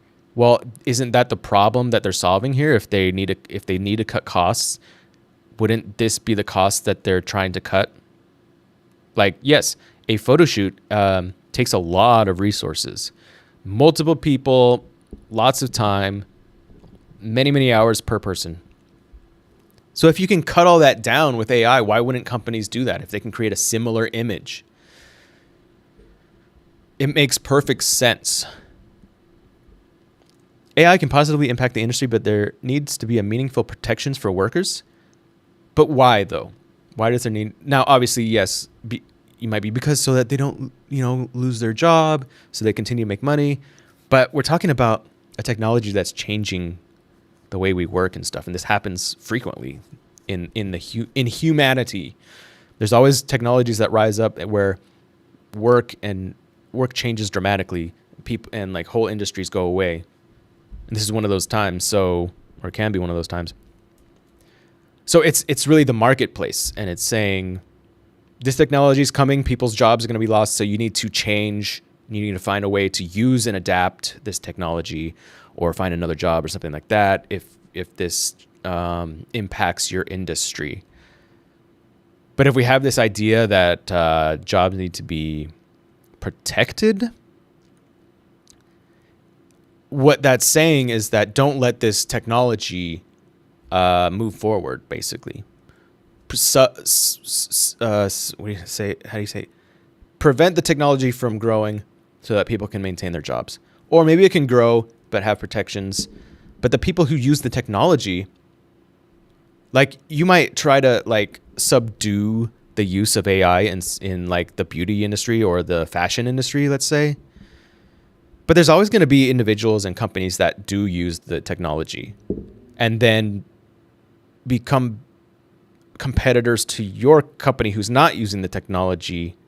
Like, the only way to do this would be total blanket, like, government bans and that kind of thing.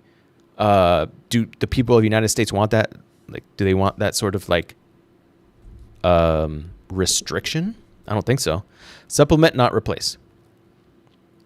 Supplementary and not meant to replace models, but it is meant to replace models, and it is doing that. We're offering companies another choice in how they market a product.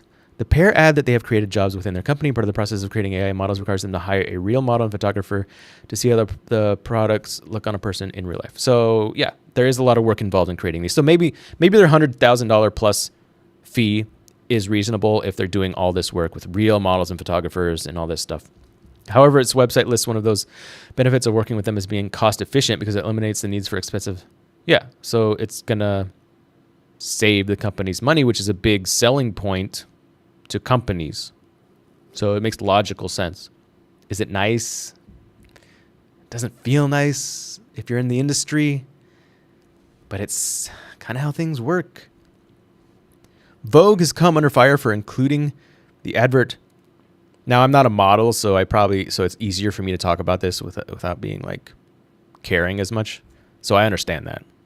If this was affecting my industry, which it kind of is in some ways, then it is affecting the things, what I do, like YouTubing and stuff. There's a lot of AI YouTube videos now. But I'm not looking at that and going, we need to suppress it. We need to like be fearful of this taking over. I'm going like, how can I use it and how can I adapt? That's my mindset here. Bovil says the magazine is seen as the supreme core of the fashion industry, so allowing the AI advert to run means they're in some way ruling it as acceptable. And other companies are going to do it too. So if Vogue doesn't do it, the other company's going to do it. The other magazine's going to do it. Then what? Vogue's going to fall behind. So how do you solve that? Total complete ban of AI. So what does the future of the modeling industry look like? As their technology improves, it will be even more in demand by brands looking to do things differently. So it seems like the solution is to start an AI model agency, I guess. There will be more AI-generated models in the future, but we aren't headed to a future where every model is created in AI. Well, you say that, but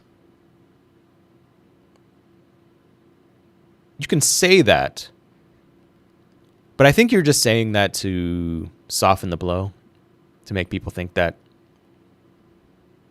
Because if you actually said we are headed to a future where every model is created by AI, I think you get a lot more pushback. So you're saying that, but she sees positives in the development of AI in the industry, predicting that anybody could start to see ourselves as the fashion models because we'll be able to create a personal AI avatar to see how clothes look and fit. So this is what is going to happen more and more is everything's going to be more individualized. You're going to be able to create your own avatar, and then you could be your own model. You could modify yourself however you want.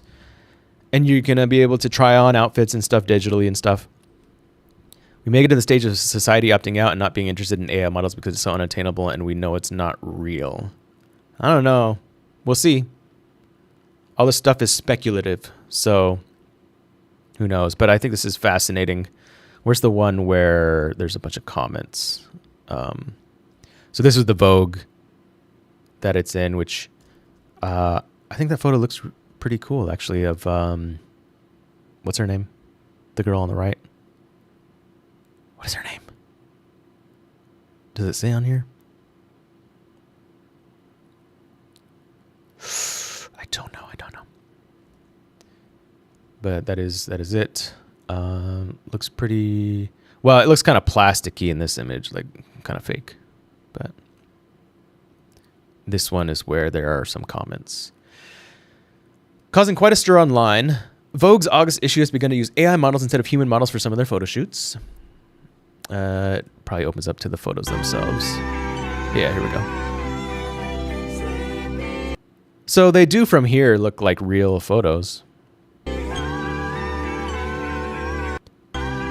And then they showed the little tag that said made by on AI.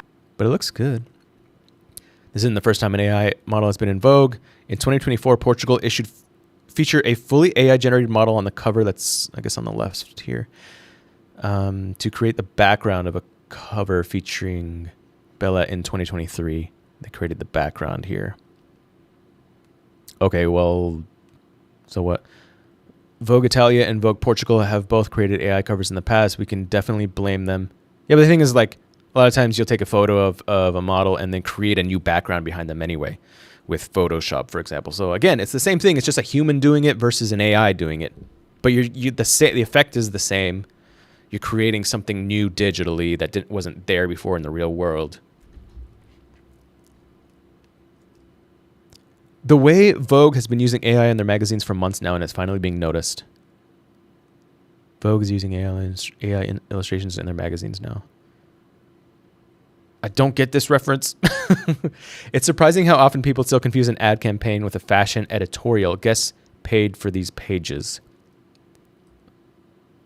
Also worth noting, AI isn't exactly new to the magazine. Some Vogue editions have already published covers with AI before. Okay. Though the American version of Vogue did not feature an AI model in its cover or in an editorial, it did approve an AI-generated ad in its pages, and for many people, that's a big problem. So this was an ad. Oh, hell no. Why is there AI in my Vogue?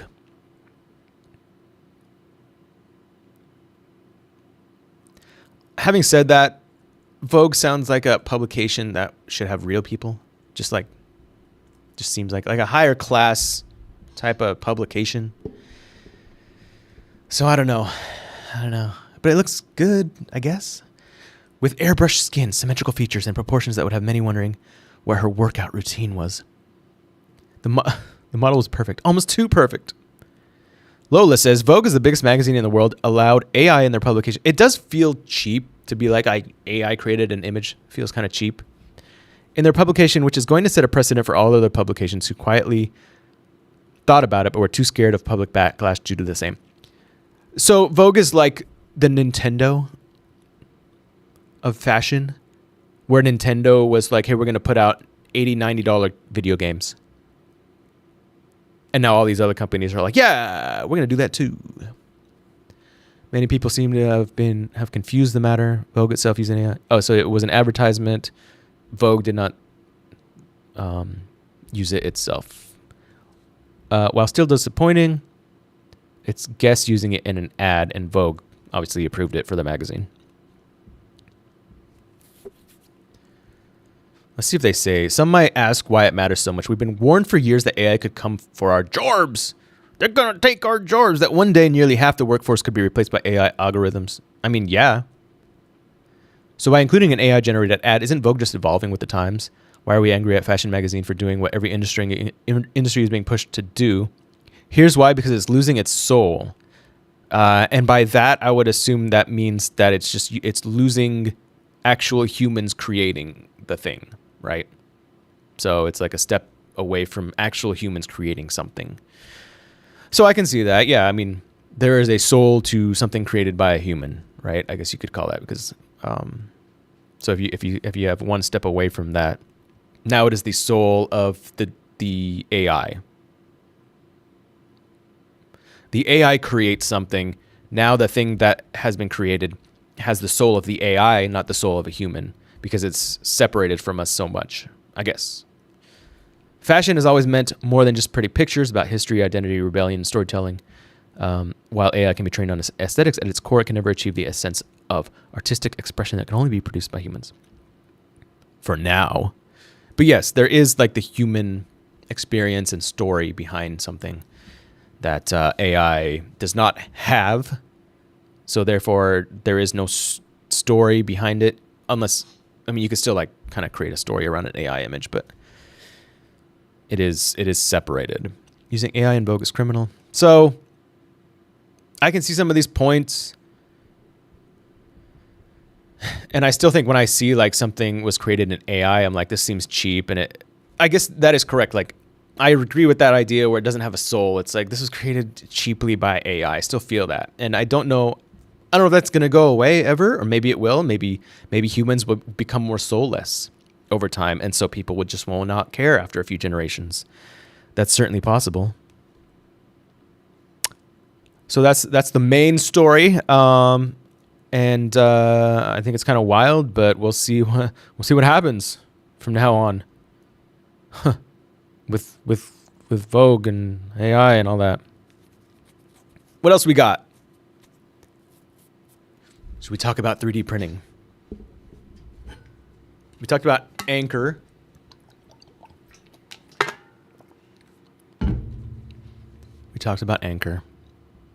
What about 3D printing food? Yuck or yes? Sounds yuck. Would you eat food that was printed by a machine? 3D printing food is built upon by equipment, a 3D food printer, layer after layer, using edible pastes dough, and food slurries. Yeah, that sounds gross. In three-dimensional forms. But, you know, it's all about the taste and the texture. So if it's good taste, good texture. But, you know, with like pastes and dough and food slurries, a lot of times you do that anyway. So maybe it's just like what you already do, but a 3D printer prints it. They can offer health benefits. The global market for 3D printing food is growing. It's been estimated as worth $437 million in 2024, projected to reach $7.1 billion in 2034, so in 10 years. That's huge, but the concept is still emerging in Africa. That's a big growth from not even a million, from 500,000 to 7 billion. What is that percentage growth? Like if I did the math here, what would that be? Let me see if I can create the math here. Gemini, tell me if in 2024 the industry is at, we'll just say 500 million, and by 2034 it will be 7 billion. What is the percent growth? The percent growth is 1,300% in 10 years. So it's over 100% a year. That's crazy. And that's just averaged out. That doesn't mean that it'll be exactly like that. It could be 500% this year and then 200% next year and so on. But that's huge growth. So if you want to find, like, this is not financial advice, but if it's true that the 3D printed food global market is growing that much, maybe look into 3D printed food companies as far as like stocks and that kind of thing. Or like getting into it in some way, right? Like, could you create a YouTube channel that's all about 3D printing food? That would be kind of fun, you know? That would be pretty cool. Does that exist right now? Does that exist? YouTube. Having a channel all about 3D printed food. That would be cool. You know, you could experiment so much with that. 3D printed food. 3D printed steak is finally here. 3D printed plant-based steak. So these are just like videos that feature it. This is from like 5 years ago, 3 years ago. 3D printed food, the future. There's a couple of people 3D printing on like shorts. Food printer, cake printing video. Taste testing 3D printed food. But nothing that's like, it seems like nothing that's like just a channel about just printing 3D printed food. That could be a unique video or a YouTube channel. Like that, if that's all you did, get a couple food 3D printers. It's a good idea. Do it. Somebody do that. I'm not into food that much. Although if you could just 3D print it and it would make it for you, maybe I would be into it because maybe that would be much more efficient. And I like good food. I just don't like spending the time making it. How is food 3D printed and why? In 3D food printing, edible food materials are formulated into printable materials, food ink. I don't know if I like that. These inks can be made from pureed vegetables, doughs, or nutrient-rich mixes. Are we going to get to the point where we're like eating blocks of nutrient block or like eat your nutrient-dense food paste, little Timmy, for breakfast? Little Timmy, I made you a microwavable 3D printed food paste. Yay, Mommy! That's my favorite. Is that where we're headed? The food ink is loaded into 3D printers and extruded in layers until the select... Oh, my battery's going to die. I forgot to plug it in. I think we're almost done here anyway. 3D printers and we're done when my laptop dies. Into a 3D printer and extruded in layers until the selected shape is complete. After printing, some products are ready to eat while others need further processing, such as baking or freeze drying. The most common method is extrusion. So what can you print here? It can turn imperfect broccoli and carrots into healthy snacks and make noodles from potato peels. Okay. You can make noodles out of a lot of things that way then. That's kind of cool. Interesting. A lot of different kinds of noodles I can imagine will be coming from 3D printing foods. Also, things like probably like fruit snacks, you know? It's also useful in texture modified diets for people with swallowing difficulties. That's cool, especially the elderly. The products available for these patents tend to be bland and unappealing meals, such as mashed potatoes. Hey, mashed potatoes can be pretty delicious. Are you kidding me? Pumpkin pie is pretty good, I guess. And soft porridge. That doesn't sound as good. 3D printed foods can produce nutritionally dense meals that are easier to eat and more appetizing. So it could be good for like hiking and that sort of thing, where you need like emergency bars and stuff like that. Food Inc. can combine various sources with different nutrients to boost the health benefits. Not having to process the product with heat can also result in higher nutritional content. So this is talking about South Africa. Excellent opportunity for 3D printed foods to create novel food, because there's an abundance of nutrient-dense and health-promoting food crops in South Africa. Sorghum, cowpea, and quinoa have been used to make 3D printed biscuits, for example. They're more nutritious than wheat and don't contain gluten. I'd love to see how they taste and what the texture is and stuff. It's still in its infancy.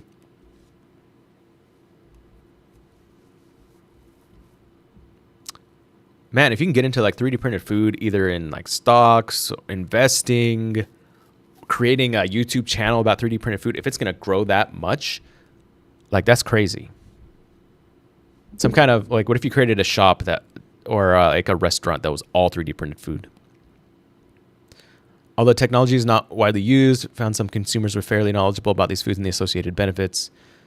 These are the different companies, so it might be good to look into these companies. I'm going to look into them. Personalized sushi, Blue Rhapsody, 3D printed pasta.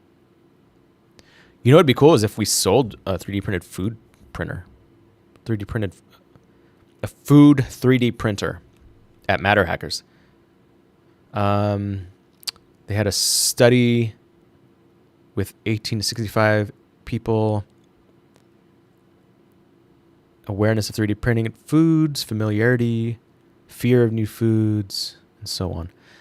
What they said was positive attitudes were strongest among those who recognize the convenience and health-related benefits of this new technology. Potential to reduce waste, customize nutrition, and simplify meal preparation stood out as key motivators. The efficiency and simplicity of meal prep stand out to me. Like, that's what I would be interested in. Like, if it can make me, if it can meal prep all my food for a week for me, and all I have to do is throw potatoes at it and like, I don't know, whatever, raw chicken. That sounds gross. Raw chicken paste. Sounds disgusting. Okay, so yeah, interesting. If it's gonna boom that much though, man, really take a look at that. If you're like, I don't know, anybody, take a look at this industry. If you're in the food industry, take a look at 3D printed food. It looks like it's 100% average plus growth a year. Pretty crazy, according to this. Projected, of course. What else we got? So speaking of food, this thing's kind of cool. Just like a 3D printed game fries. You can play while eating fries. That's wild. I love that. 3D printed fry holder accessory for Nintendo Switch 2 makes mid-game snacking easy. That's wild. I love it. I'm going to have to print one of these. Although I do not have a Switch 2. Ooh, but I am going to do a series. So I am going to acquire a Switch 2 legally, of course, and make a series of videos about it. So probably borrow someone's. And so this is actually something that I'm going to save so that I can make one of these for it. I'm going to do a Pimp My Switch 2 series. That's pretty cool. Game Fries accessory uses the console's magnetic connectors. Are they selling it, or are they? Oh, so you can have like a side one too with the screen attached. Fries with a side of gaming. That is an excellent idea. I have to say that is a great idea. And think of all the other things you could put in the middle too. Like, I don't know. Okay, I can't think of anything, but snacks, anything like a chip bag holder or something like that, or a drink holder, so you can be like while you're drinking. That's a good idea. Genius. This is genius.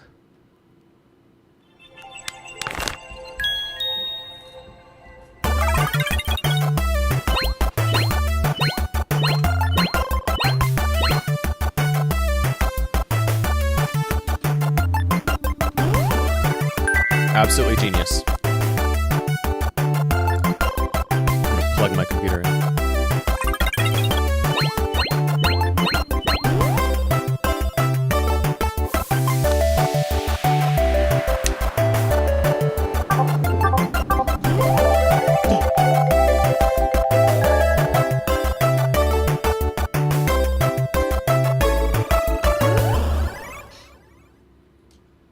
Well, I love it. And I don't even have a Switch 2. But I kind of want one just for that. I want one just for this. Just want to like pretend I'm playing so I could eat fries. Magnetic connectors. So it looks like it's pre-made. I don't know where to get it. Design, boom. Name, Gamifries. See if I can find it here. Gamifries. Give me a second. Gamifries, mid-game snacking made easy. Gamifries for okay, so it's on Maker World. Yeah. So you can download it and print it. It's cool. Level up your snacking game with Gamifries. For handheld and controller mode, you need to print Gamifries plus adapter screen to rig and Gamifries adapter screen to controller and slot a total of 24 magnets, so it's strong enough to hold the console. So you'd have to do some assembly, buy some magnets. Usage guidelines, troubleshooting, questions, and then it provides the magnets you can buy. Cool. What else did they make? Just that. Wow. Wait, is that it? Mario 1 model. It looks well designed. Super cool. What else about food? Let's see here. So we're talking about food. Like a whole food thing going on here. By the way, I have not eaten breakfast really. I had like a couple of fig bars. So food is on my mind right now. Speaking of food, this is actually not speaking of food, but it's a similar thing. Speaking of the Switch 2, this is a DK Switch 2 dock. 3D print as well. So let's see if we can find the 3D print here. You can find all the details you need here. Make a world again. Yeah. This is a different designer, but it looks similar as far as like, well, the other one was McDonald's. That looks cool. That looks fun. Stuff like this just makes me want to have a Switch 2. A bunch of Switch 2 stuff. But I've never been huge on Nintendo games. Although every time I played like a Mario game, I thought it was good. Even like, what's the one where he's like wearing the water pack and he's shooting everything? That was a game that people, I guess it had mixed reviews or like people didn't like it as much, but I enjoyed that. And what's the fighting one? I'm not much of a gamer, okay? The one where they fight Brawl or Melee, played that a lot. What else we got? 3D in the 3D printing sphere. We got a 3D printed home is built from dirt. Ukraine deploys 3D printed drones to combat Russia Shahad swarms, 3D printed guns, and Warhammer 40K. So the 40K thing is cool. Let's just take a look at some of these other 3D printed stuff going on. So some of these are just like things that people are 3D printing, but they're just like, they stand out. So we got a 3D printed home, but it's 3D printed from dirt. It's come a long way from dinky plastic models. Engineers have started experimenting with applying the technology to houses. Yeah, well, this is July 25th. But yeah, people have been 3D printed houses for a while now, so this is not new. But the materials, I think, is the point here. They typically use polymers, wood composites, or stone materials. This company, LibWork, takes a different approach by using the literal ground beneath them. It is a 1,076 square foot single-story residence built mainly from earth, lime, and natural fibers. So how do they do it? Do they have to have a specific formulation? That's my guess. So they probably still have to get the materials in. So I don't think they actually just dig a hole in the ground and be like, let's just use this dirt. It might be like materials that are local. They don't say.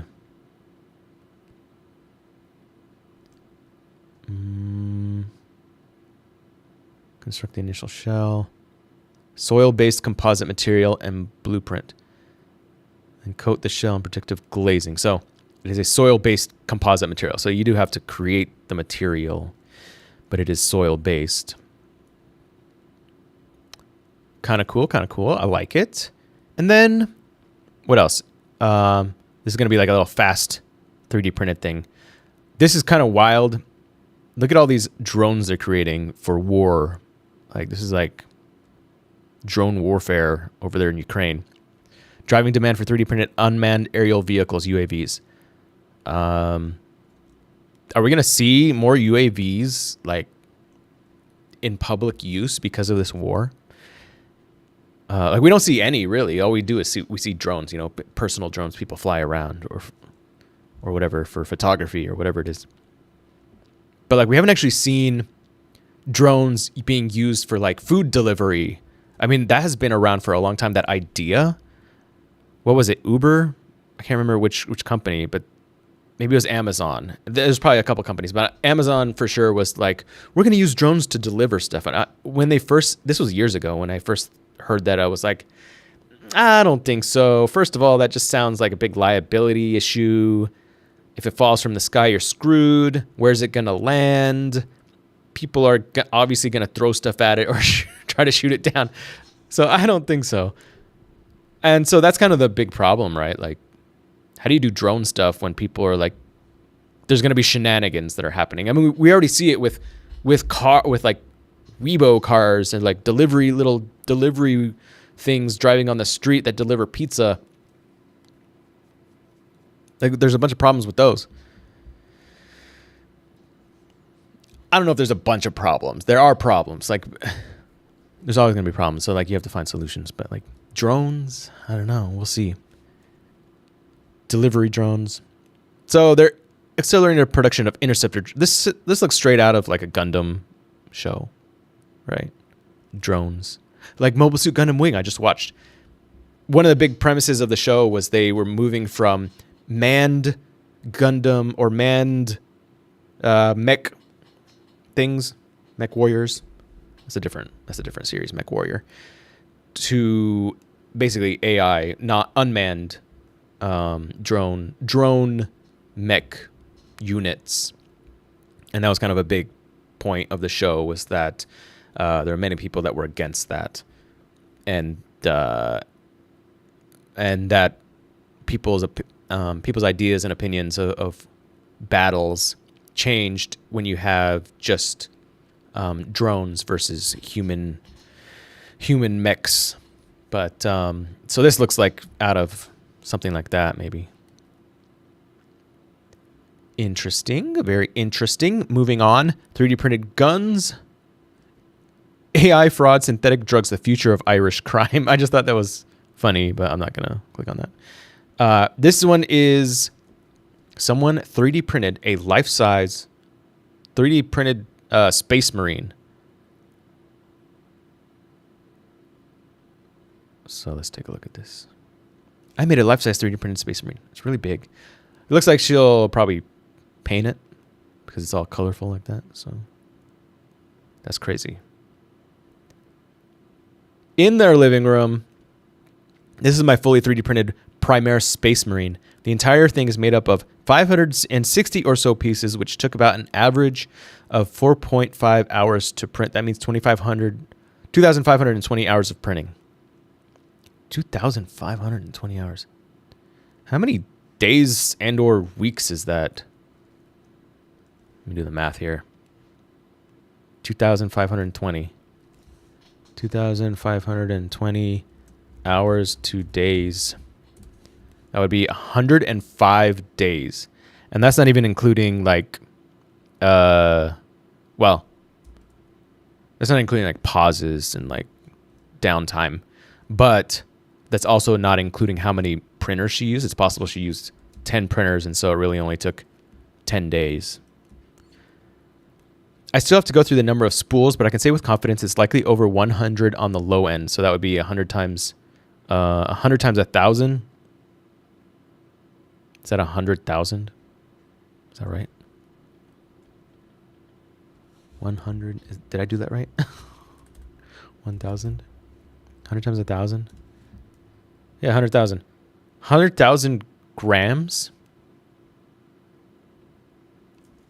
100 times... if it was, let's just say, $15 each. $1,500. $1,500 in just filament. Assuming it was $15 a spool. So, like, really cheap filament. And did she say what she used? So if it was PLA or PTG, then yeah, you could get it for $15 if you got really cheap filament. The entire Space Marine can be taken apart for storing or moving. Really, the only thing left is to start sanding, filling. Oh, God. It's going to take so long. Priming and then painting, which the painting part is the one I am most nervous about.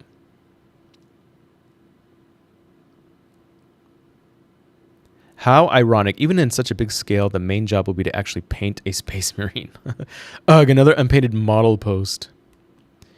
Yeah. But it'll look cool when it's done. This was 27 days ago, so I wonder how far along she is now. I am not even showing it to you. Here you go. Stupid. There it is. Very colorful. Very, very color block. Very color block. The sanding and priming and sanding and filling part is the part that sounds horrible to me. Like, I want to do 3D printing and I want it to be final when it's done printing. Like, I want the final product to be done printing. Yeah, fine. You could have like some work that you have to do like on jagged edges and stuff, but that's like the maximum amount of work I would want to do. I just created a Lafufu or a Labubu character for my friend. Gave it to her. I'm gonna have like a short of it that I'll post probably tomorrow, where I just wanted the print to be done with, but when it printed, I didn't want to have to do additional work, so I did minimal work. I did like some sanding and stuff. And finally, no, that is final. There's some other things going on, like in video games, there's stop killing games, but this isn't really a video game channel, but it's a pretty big thing that's happening right now. I'm late to it as far as like talking about it, but I'm interested in it because I pretty much agree with the idea. And then the other story that I had was Palmer Luckey was gonna see if he could make a computer made in America, and would people buy it if it was 20% pricier than a MacBook? A poll suggests most people would. I think so. It would be expensive, but 20% more than a MacBook.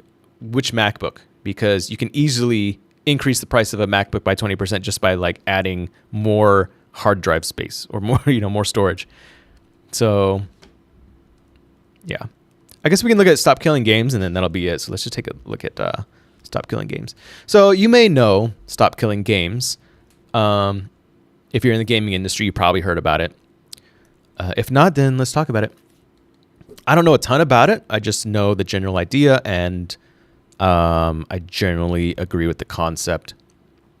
Across the internet in recent weeks, influencers, streamers, and video game fans have been calling for laws to stop killing games, part of a grassroots initiative that has been picked up around the world, including in Australia. And so I guess this is in Australia. Yeah, it's an Australian ABC website. It is now picking up speed as it makes an 11th hour push for signatures on a petition to the European Union. So apparently you're supposed to get like 1 million signatures to be able to be seen by the government or something like that. And they hit that, and they got up to like 1.4 million. They're probably higher than that now. What's the problem? If you bought a game for your Nintendo 64 back in 1999, you could still dust it off, plug it into your console, and boot it up to this day. But the same isn't possible for many releases in recent years. Many video games released in recent years. That's because more games require an internet connection, usually via online servers hosted by the developer. It's all digital. And with digital stuff, there's this thing called licensing. Now, there's also probably licensing with cartridges and stuff too, potentially. So maybe that actually has not changed. But that's not the problem necessarily. When these companies decide they no longer want to keep the servers operating, they can shut them down and render the game unplayable. The games are usually sold for around the same price as titles that can be played years down the line and aren't marketed as having a lifespan. And this is the main thing. It's like, it's not transparency. I was talking about earlier, deceiving people or tricking people is the issue. So if you clearly mark something as what it actually is, there shouldn't be a problem with it. The problem is they're not. So let's read further. The games are usually sold for around the same. Okay. Essentially, it's an issue of consumer rights. So I guess I don't know if they'll say it, but the idea is that if you sell a video game and it's like digital only and it's based on servers, and if the servers get shut down or they go out of business, then have you been sold? Have you been tricked there, or have you been deceived? Because you thought you were purchasing something, which in your mind you might be like, well, I own it now, right? But if you actually read the agreement associated with it, you find that, well, no, actually the company has the right to shut it down and you no longer have it anymore. And you actually have to destroy your physical copies sometimes, according to their EULA. So you didn't actually own it. So when you went to purchase it and you clicked on buy, assuming that you were actually purchasing something in a traditional way that you might think of when you purchase something that you own it. Like if I buy this mouse, I feel like I own it. I could do whatever I want to it. I could destroy it. I could modify it. And Logitech can't come to my house and grab it from me and take it back because I used it in a way that they didn't want me to use it. There might be some instances where that's the case, where if I like do something like modify it and then say, this is an original Logitech mouse that I didn't modify, or I don't say that I modified it and they're like, hey, you did modify that. We don't like that. You're misrepresenting it. Something like that I could see they're not that they don't like.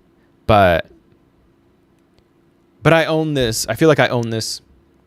I don't know what the actual agreement is that I signed when I bought this. Maybe I don't own it. But with like a game, it's like, no, you don't own it in the same way a lot of times. You only own it until they stop the servers and then you no longer have access to it. So that's the problem here. Are you being sold something that you actually purchased, or are you being sold a license to use something for a set period of time? And that needs to be presented accurately from the beginning. And that's, I think, the problem for me. I think that's one of the main problems. The Stop Killing Games movement says the issue has bigger implications than just the video game industry. The practice of a seller destroying a product someone has already paid for represents a radical assault on consumer rights and even the concept of ownership itself. If this practice does not stop, it may be codified into law and spread to the other products of more importance over time, such as agricultural equipment, educational products, and medical devices, etc. It is important consumers maintain a basic level of rights so as not to be overrun by predatory practices. So you can see how companies would want to have this sort of control over their products because they could potentially make more money if they're like, oh, this product we will no longer support and you must destroy it and you no longer have access to it. So go ahead and buy this other product that replaces it and we'll make more money. Or we don't have to service this product anymore because it's part of our agreement. So we don't have to spend the money to service it anymore. And it now becomes something that you cannot use anymore because it's not serviced.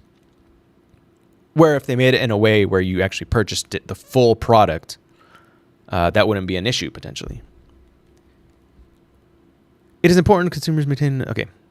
Where does Stop Killing Games come in? Frustration around this practice of developers shutting down games has existed for years. But when Ubisoft announced plans to shutter its online racing game, The Crew,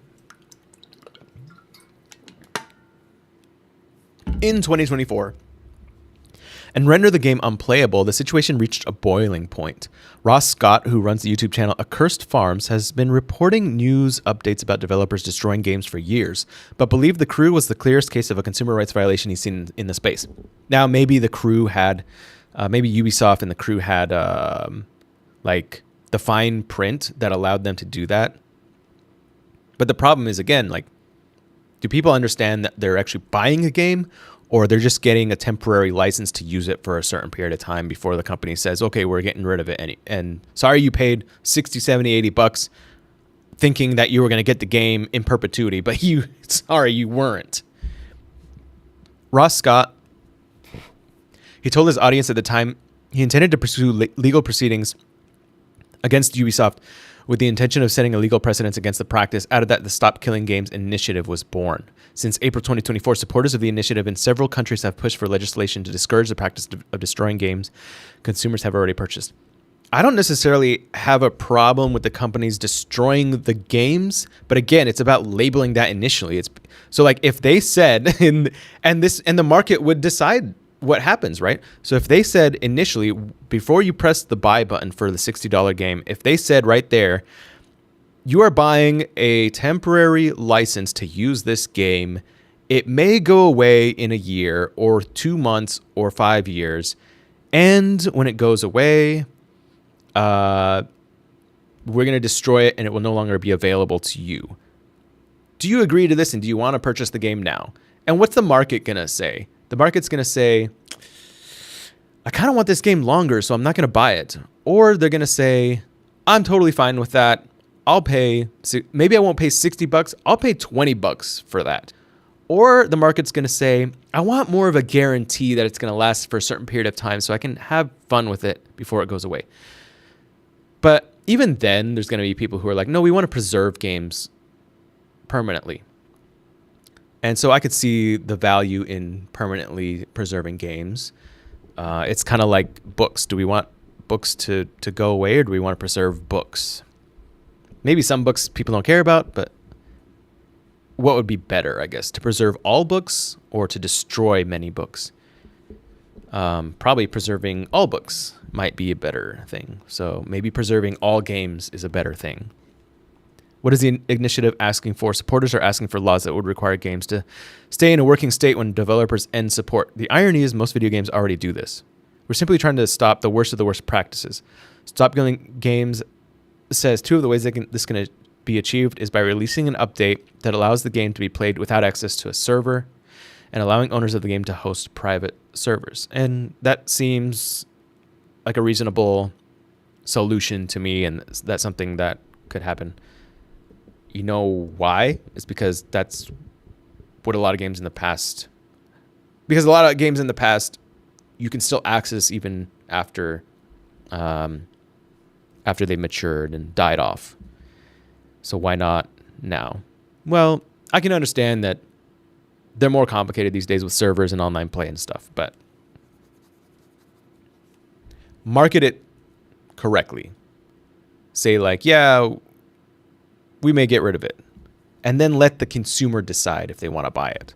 The initiative is not calling for developers to be required to run servers for the games forever. It's unreasonable to expect a developer to support a game forever. I don't think anyone would expect that, but if a developer wants to stop supporting a game, put stuff in place where you can hand it over to the consumer, where they can start supporting it themselves, and put stuff out, and we can still enjoy the game. So to me, this is like a market thing. But again, like the main important thing to me is label it correctly, and don't say you're purchasing it with people thinking they're actually buying it permanently when in fact they're not. That's the deception that I don't like. So why are we talking about it now? The movement's petition to the European Union has received an 11th hour groundswell of support, bringing the issue into mainstream discourse. The petition, which closed on July 31st, closes on July 31st, so it closes in like 3 or 4 days, had 12 months to collect at least 1 million verified statements of support. I haven't even put in my statement of support yet. Oh wait, I'm not in Europe, so I can't do it. It looked like it was going to fall short for a while, but then it picked up because several people were talking about it. Big people, prominent people. Notch, PewDiePie, Jacksepticeye, Moist Critical. And then who's the guy that was like pushing it? I don't know, some other guy. Wait, in a little over a fortnight? So do they say fortnight in Australia? So now I think it's over 1.4 million. Getting enough signatures will guarantee the issue goes before the European Commission. And then lawmakers will take a look at it. And if something happens in the EU, then perhaps the rest of the world will take notice. So I am mostly for this, although I have not read all the text of the endeavor. Let's see if I can find the Stop Killing Games website. Let me find it here. Stop Killing Games. I want to see where they're at now. Stop killing games. European Citizens Initiative is open. Sign the EU petition. Okay, so they are at 1.4 million. 1,434,000 right now. But I am not in the UK, so I cannot sign this. So that's Stop Killing Games. I don't know if there's any new news going on with it right now, other than once this initiative finishes on the 31st, then I guess lawmakers will be able to look at it and decide what to do from there. And I believe Europe is big on consumer rights, so seems like it's got a chance to go through in some way, shape, or form. As far as like preventing companies, to me, again, it's not about forcing companies to make games available for consumers to play indefinitely in some way, whether it be private servers or elsewise. It's not so much about that as it is about not deceiving people in the get-go.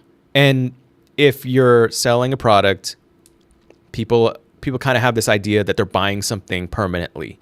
And so when you sell a digital product without overtly saying, you're not necessarily going to get this permanently. Oh yeah, it's tucked away in our fine print on this other page that you should go and read that, right? Do people do that? And the companies know that, right? The companies know that many people don't read that. But if you're thinking you're going to buy something and obviously the idea is, well, I have this permanently, right? And then a game gets shut down. A lot of times, sometimes pretty quickly, if the game fails and you just spent $60, $70 or whatever, or in a few years, and then that's not really disclosing. It's not really disclosing what you're actually buying overtly. It's like, well, we do disclose it in our fine print, right? Yeah, but can you disclose it at the buy now page so that I actually know what I'm getting into? Like, this may go away in a couple of years.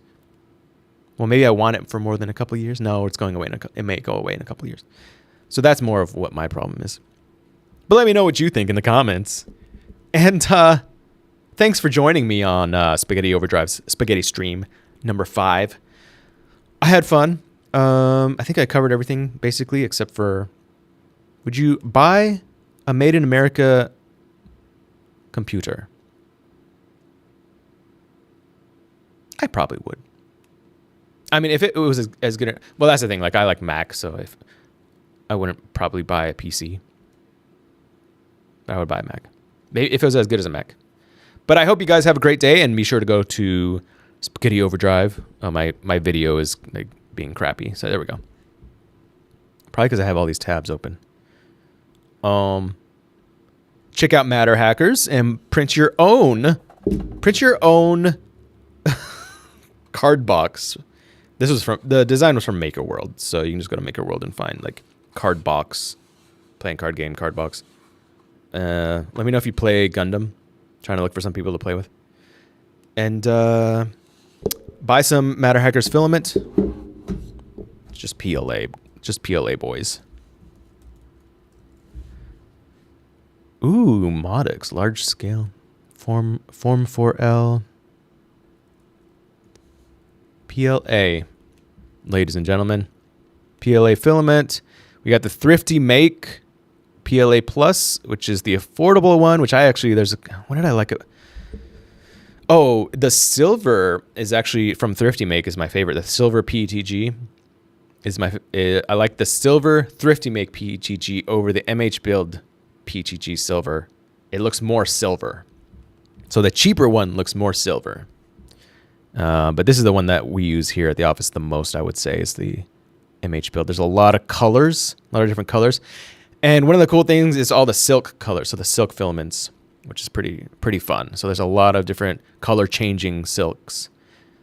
So I do highly recommend that if you are just printing fun stuff. But obviously, just like the regular colors, there's a lot of them. Look at that. Boom, boom, boom, boom, boom, boom, boom. Greens, blues, pinks, purples, yellows.